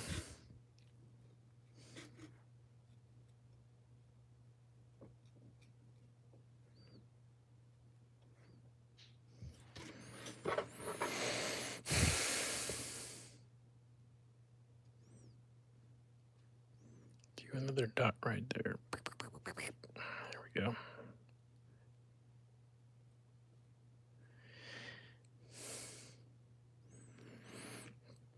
Okay, there we go.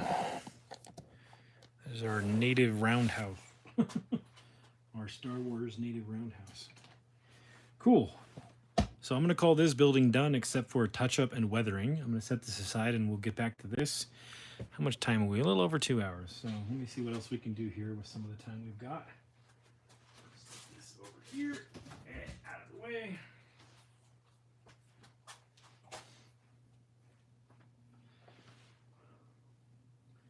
And you know what? Maybe while I have this out, we'll do some color detail on this one before I move on to another piece. I do want to incorporate some color into this. So I'm not sure where though. I haven't really decided. Let's see what would look cool.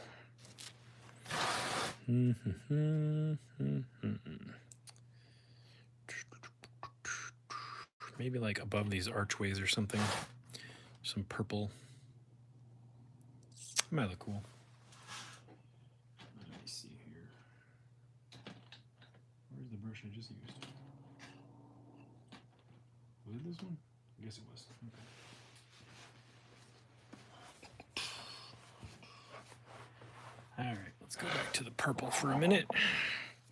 And actually, maybe we'll do like a, should do a stripe up and then stripes down. That would be kind of cool. Not stripes, but like a fade. All right, I got an idea. Famine Studios, good to have you here, man. Thanks for coming by. It's good to be with you, but not with you. It would be cool if we just all worked in a giant warehouse and could walk around and like make everything at the same time. Oops. Plug my phone back in here. Battery is dying. There we go. Okay. Do I want to do that? I don't know. I keep second guessing myself here.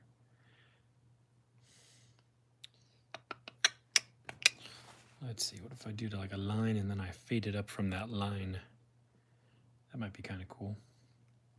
Let's do that. Doing a Bob Ross right now. Making a big decision. Just gonna go with it.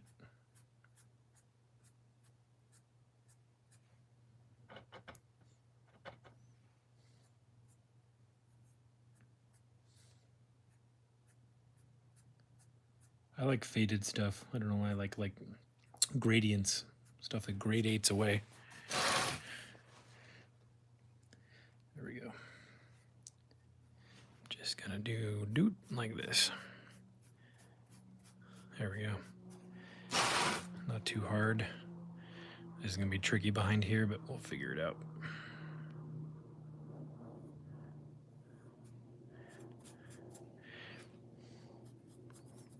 There we go. Not that tricky.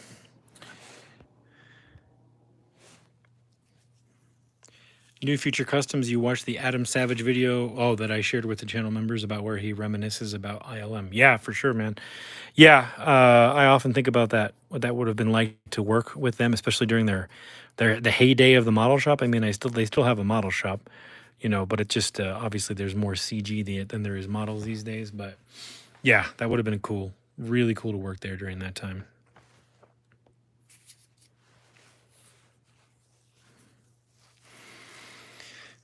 Thank you, Famine. I will do my best. It's always freaky when people tell me that. I know Star Marvel's had me on his television before. It's like, I don't know if my face is not made for television.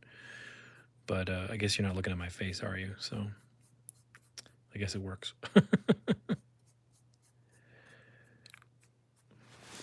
Yeah, okay. This looks cool.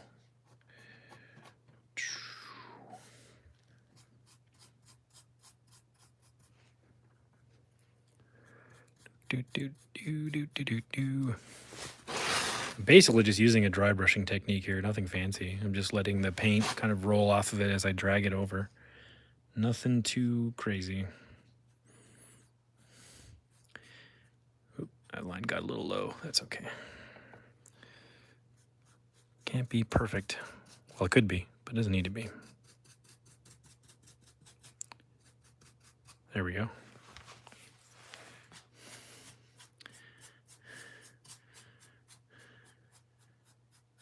Drag that there. Actually, there we go. Drag it up on the corners a little bit. I kind of like the way that looks coming up the corner here.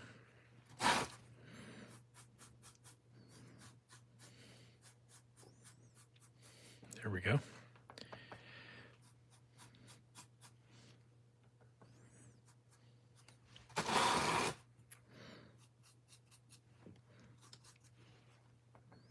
Go back here and a little bit too much paint. That's all right. We'll just spread that around. Looks kind of cool. There we go. Now it's looking like somebody meant to do something.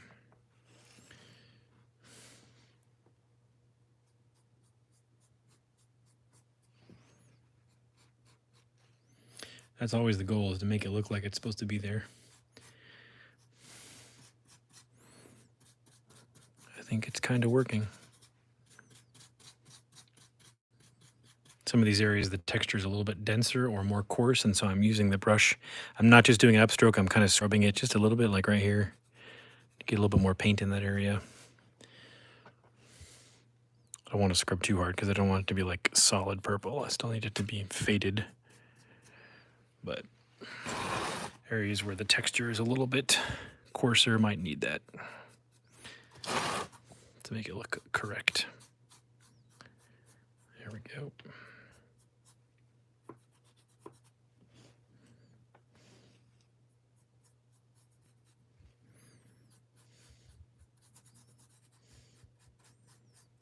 And then when you have these areas where the texture is much thicker, like right in here, let me show you this one. Your paint won't go into the deeper areas, which is good because it'll look like it's cracked off, you know, and the paint cracked off over time with the texture.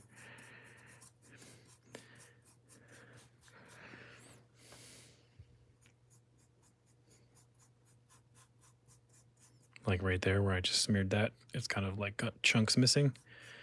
That is the advantage to working with in layers like this. The texture, then the paint, you know, it kind of, and then doing the colors underneath, and the paint, and then the weathering over the top, just help create that tiny little world. Bring all the layers of sort of this reality together. If you try to paint the line too thick, it's going to look too new or fresh, or it might look like a model instead of look like, you know, a little space world, or whatever you want to call it, little spaceship, or what's the word I'm looking for? Alien world, there we go.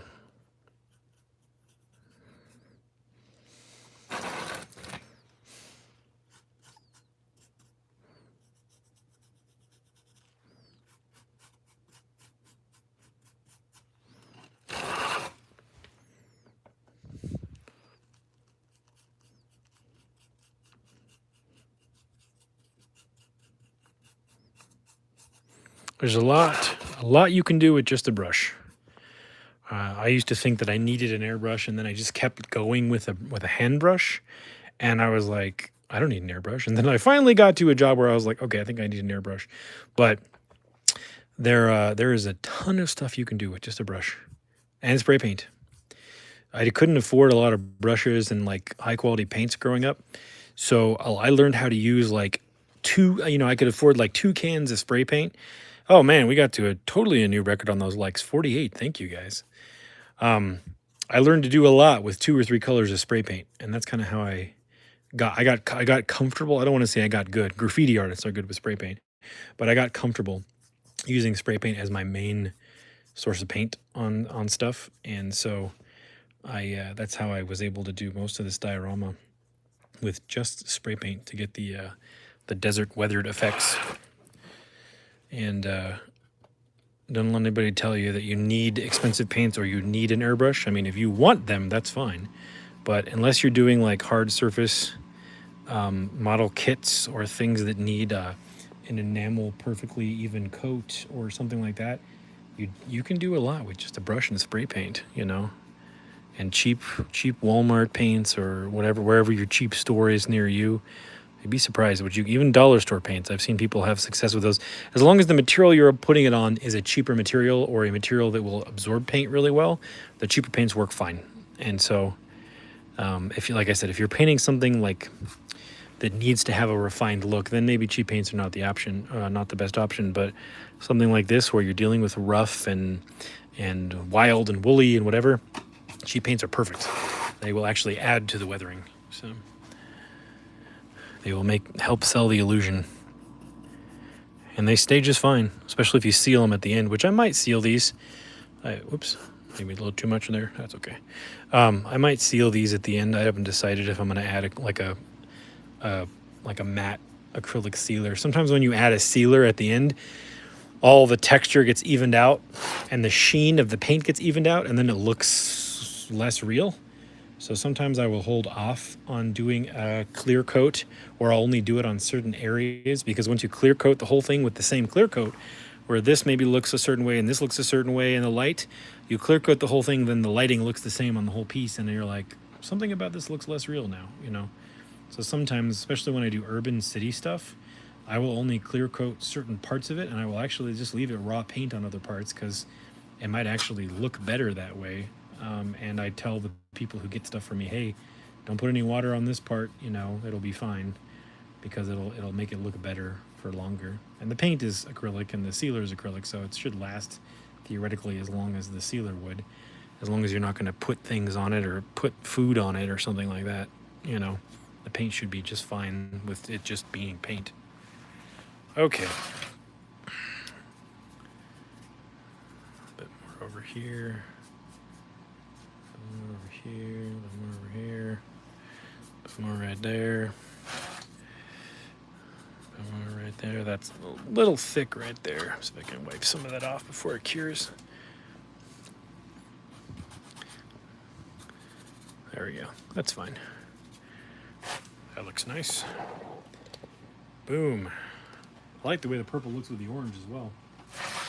Purple, blue, and orange. We went with like fairy wing colors.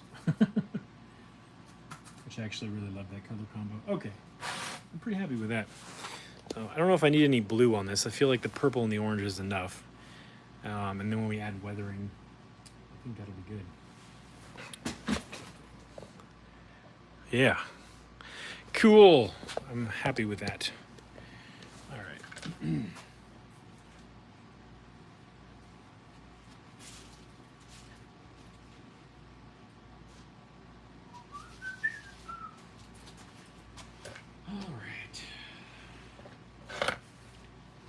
We can weather this like I weathered the other one.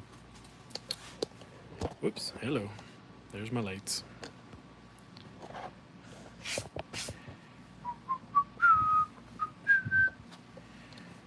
All right, let me grab my shoe polish.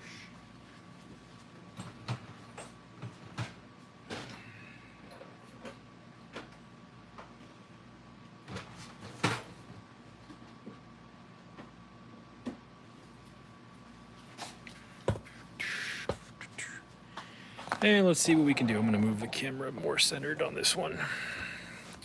These are just shoe polishes you can pick up at the store. No biggie.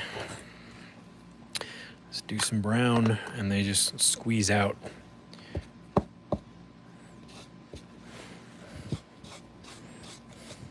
This is all we did last time.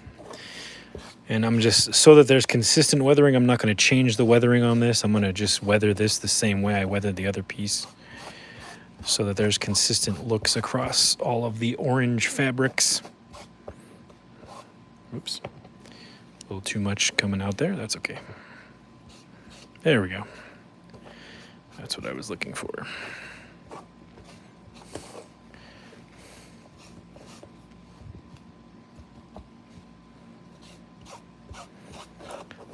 Weird, gross, oily grease smears. Smog from speeders. Whatever we want it to be.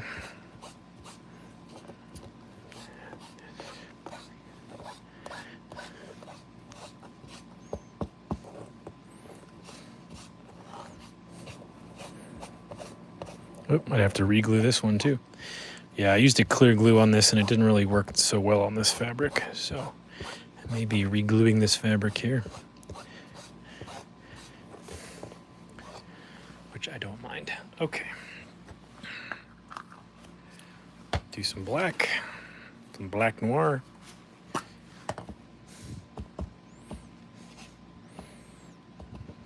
Okay.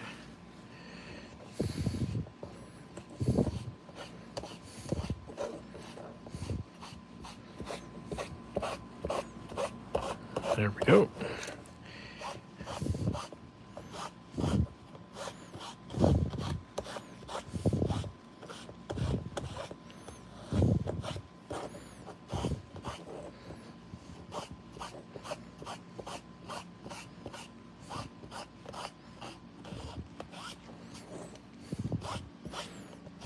You could also stain this, you could use dye, you could use paint, you could use series of washes, you could go rub it in the dirt outside, you could do all of those things. I'm just, just showing that you can kind of just make it up, and as long as you're consistent and it matches the vibe you're going for, you're not wrong. It's your little world.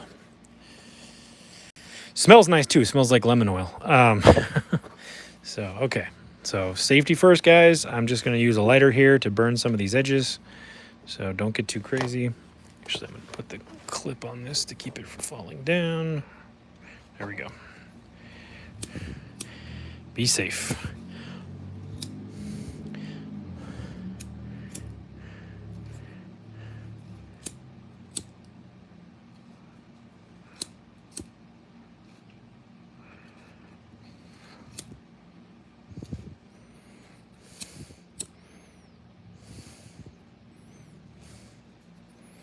Don't do anything crazy.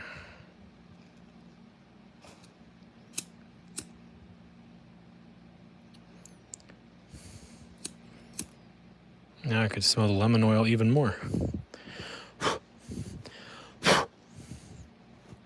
There we go. That's what I was doing last week, was kind of pulling out the little burn pieces.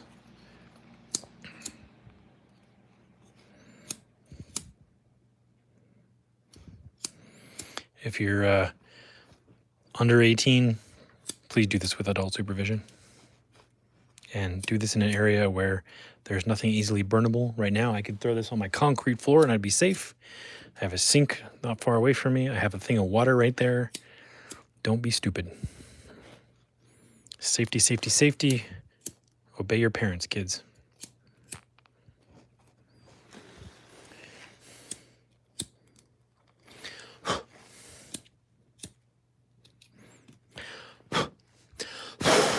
There we go.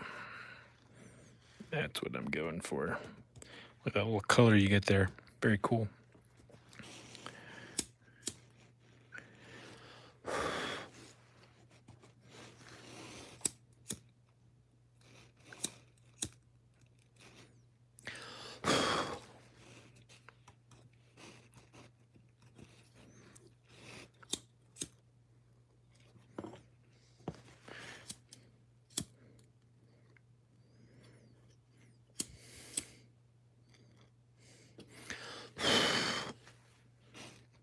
There we go.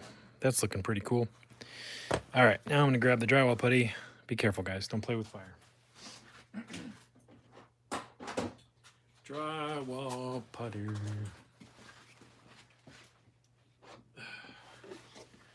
I'm just kind of get my hands dirty here, like I did last time. Whoop. All right. So I was talking earlier in the stream about crusty stuff. This is what I'm talking about. This big old chunk of crusty stuff. But I can use it for weathering, but if I was trying to spread it on something, it wouldn't work so well.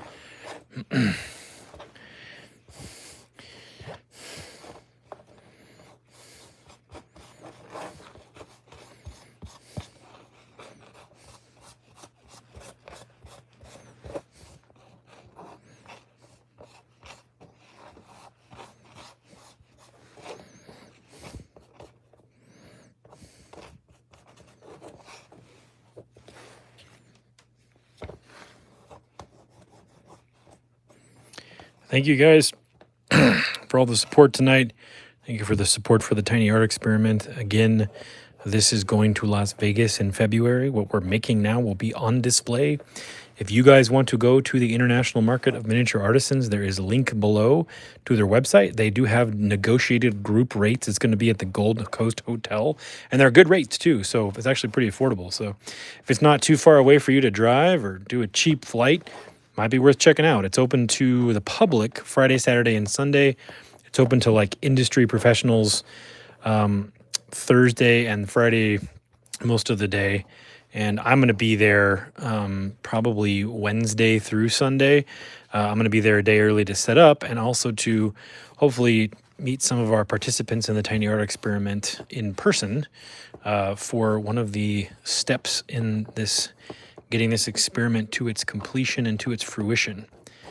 Last time I looked at their website, which was a couple of weeks ago, they had 62 different vendors, all miniature artists. And so it's definitely going to be a trap for me not to try to buy a bunch of other people's miniature works, because there's people there that make like miniature Coke bottles and miniature, pieces of furniture and miniature teddy bears and as well as people who make like entire houses, like modern houses for like architects and stuff like that. Like there's a whole wide range of people there, and I'll be there representing the toy dio community as well as the movie miniature wannabes.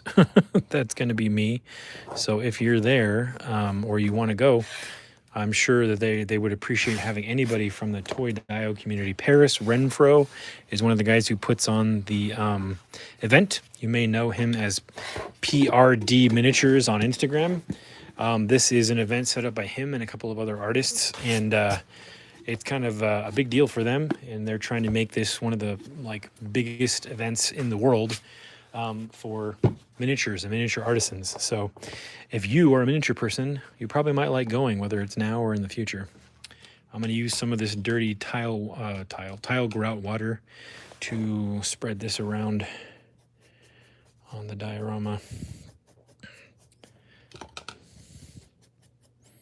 Smooth out some of my smears.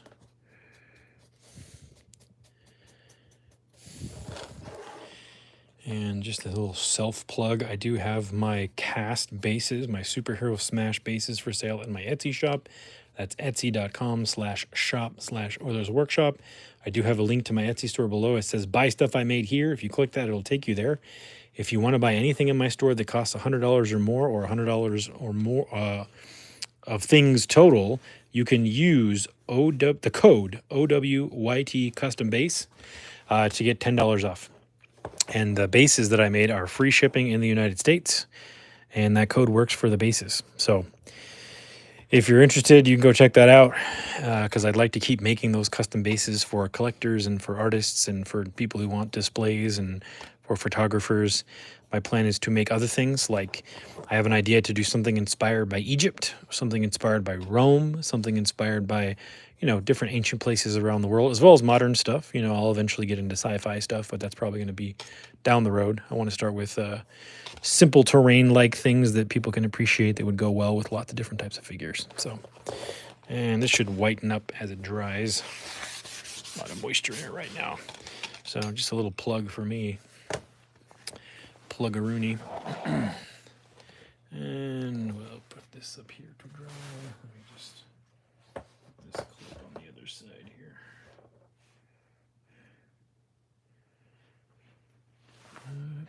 There we go. Ta-da. So there is that. That matches that over there.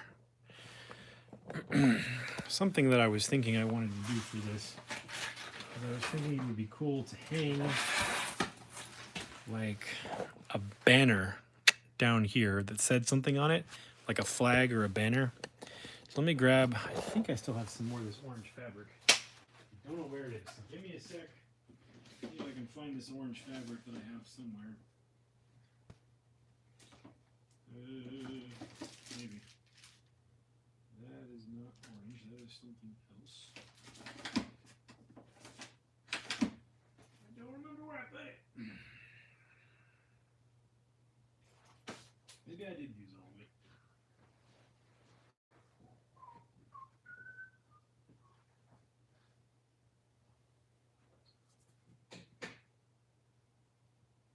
Yeah, maybe I did use all of it.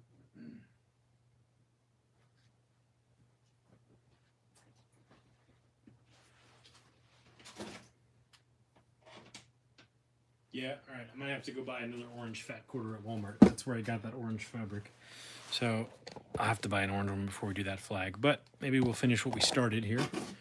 This tile grout's actually getting pretty hard already, so we might be able to just paint this. I was thinking if I can tape this off well enough, maybe I will spray paint this. I was thinking I wasn't, but maybe I will just do it really quick. Just do it. Tape it off here. See what we can do. Do I need a bantha skull? Bantha skulls are cool. Yeah.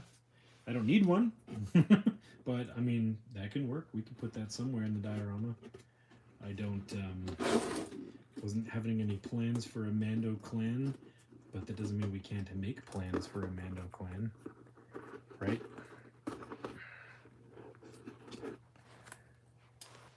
The whole diorama was about just incorporating whatever ideas anybody came up with, just like that. So if you want to send me a bantha skull, you can do that. P.O. Box 18678, Reno, Nevada 89511.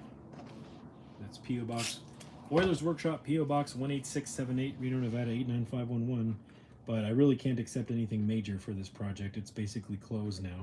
But if you just want to send a little accessory like a door, I can't incorporate, well, not any doors. I can't incorporate any more. I'm done on doors, but if you were to send like a wall hanging piece, yeah, I could probably just glue it on somewhere and incorporate it like a bantha skull. But if it's going to take you a lot of time to make, I would say maybe just don't feel like you need to do that.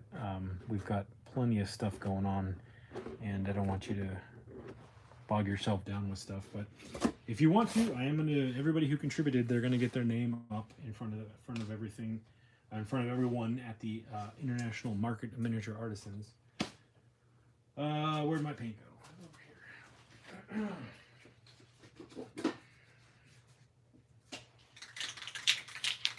Dark walnut, baby. All right. Just gonna very carefully paint this door.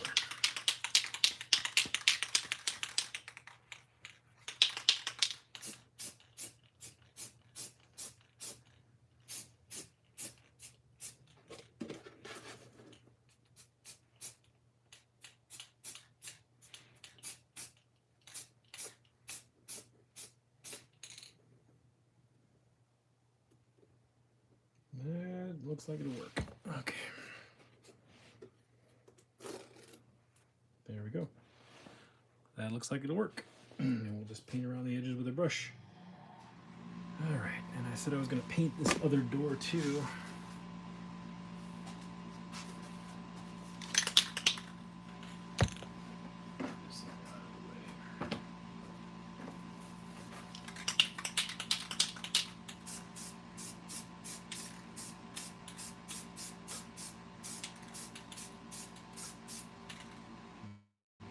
That should do it. Okay.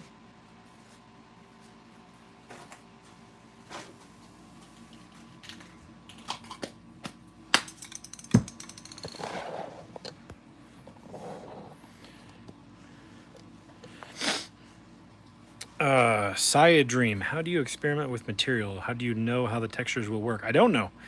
That's the fun. You got to try stuff. You gotta start somewhere. Start with somewhere and just try stuff. You know, watch. And it's always beneficial when you're brand new to doing something. To yes, watch other people's stuff so you can get some concepts in your head of what types of things might work with other types of things. But then you got to just start trying it yourself. You know, I wouldn't tell you to go to the store and buy a bunch of chemicals and mix them together. Don't do that.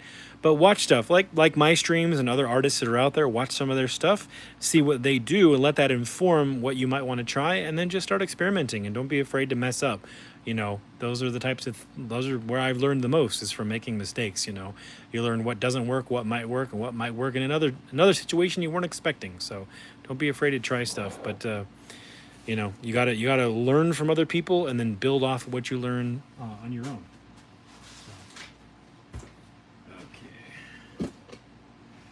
So, okay. We worked on 4 different buildings today, and there they are. Okay. Well, that is about 3 hours, folks. So I'm going to go ahead and stop the stream here. Thank you guys for being here. Thank you for record-breaking likes. 49 likes is what I'm seeing. I think the biggest I had before this was 42. So we're way past that today. I appreciate that. I'm looking for the day when I hit 50. So thank you guys for that. I appreciate that. And this is all a volunteer project with people from all around the world. I'm going to pull down some of the pre-made art that some of these incredible artists made and try to show at least one or two art. Hey, we hit 50. Thank you. Mwah. Thank you. So I'll try to pull down some of the art that some of the 51 that some of these artists made. And we'll show off at least maybe one or two pieces at the beginning of next week's stream. And next week, I'm probably going to have to do a Saturday stream. I know. Yes, Trevor, thanks for being here, man. I'm probably going to have to do a Saturday stream. I do have a family obligation next Sunday, but I can still do a stream. So it might be Friday, it might be Saturday, probably will be Saturday. Don't worry, I will. If it's an off day, I will put up a live stream upcoming at least 24 hours before I do it, if not more, like 48 hours, so that you guys can know when it is if you want to come by. Yeah, I've got some cool stuff to show you guys from some of these artists, and you guys rock. Thank you for being polite. Yeah, 52. Thank you, Mario. I appreciate that. 53. It keeps going up. Thank you. So, thank you guys for being here. Thank you guys for being civil and polite. That's the whole point of my channel, is to share cool things with awesome people, have fun together, be positive without being, you know, crazy, and not be negative, but be honest. So I appreciate that. I appreciate you guys being here. And never forget that flat paint dries fast, so paint fast and dry hard. We'll see you guys next week.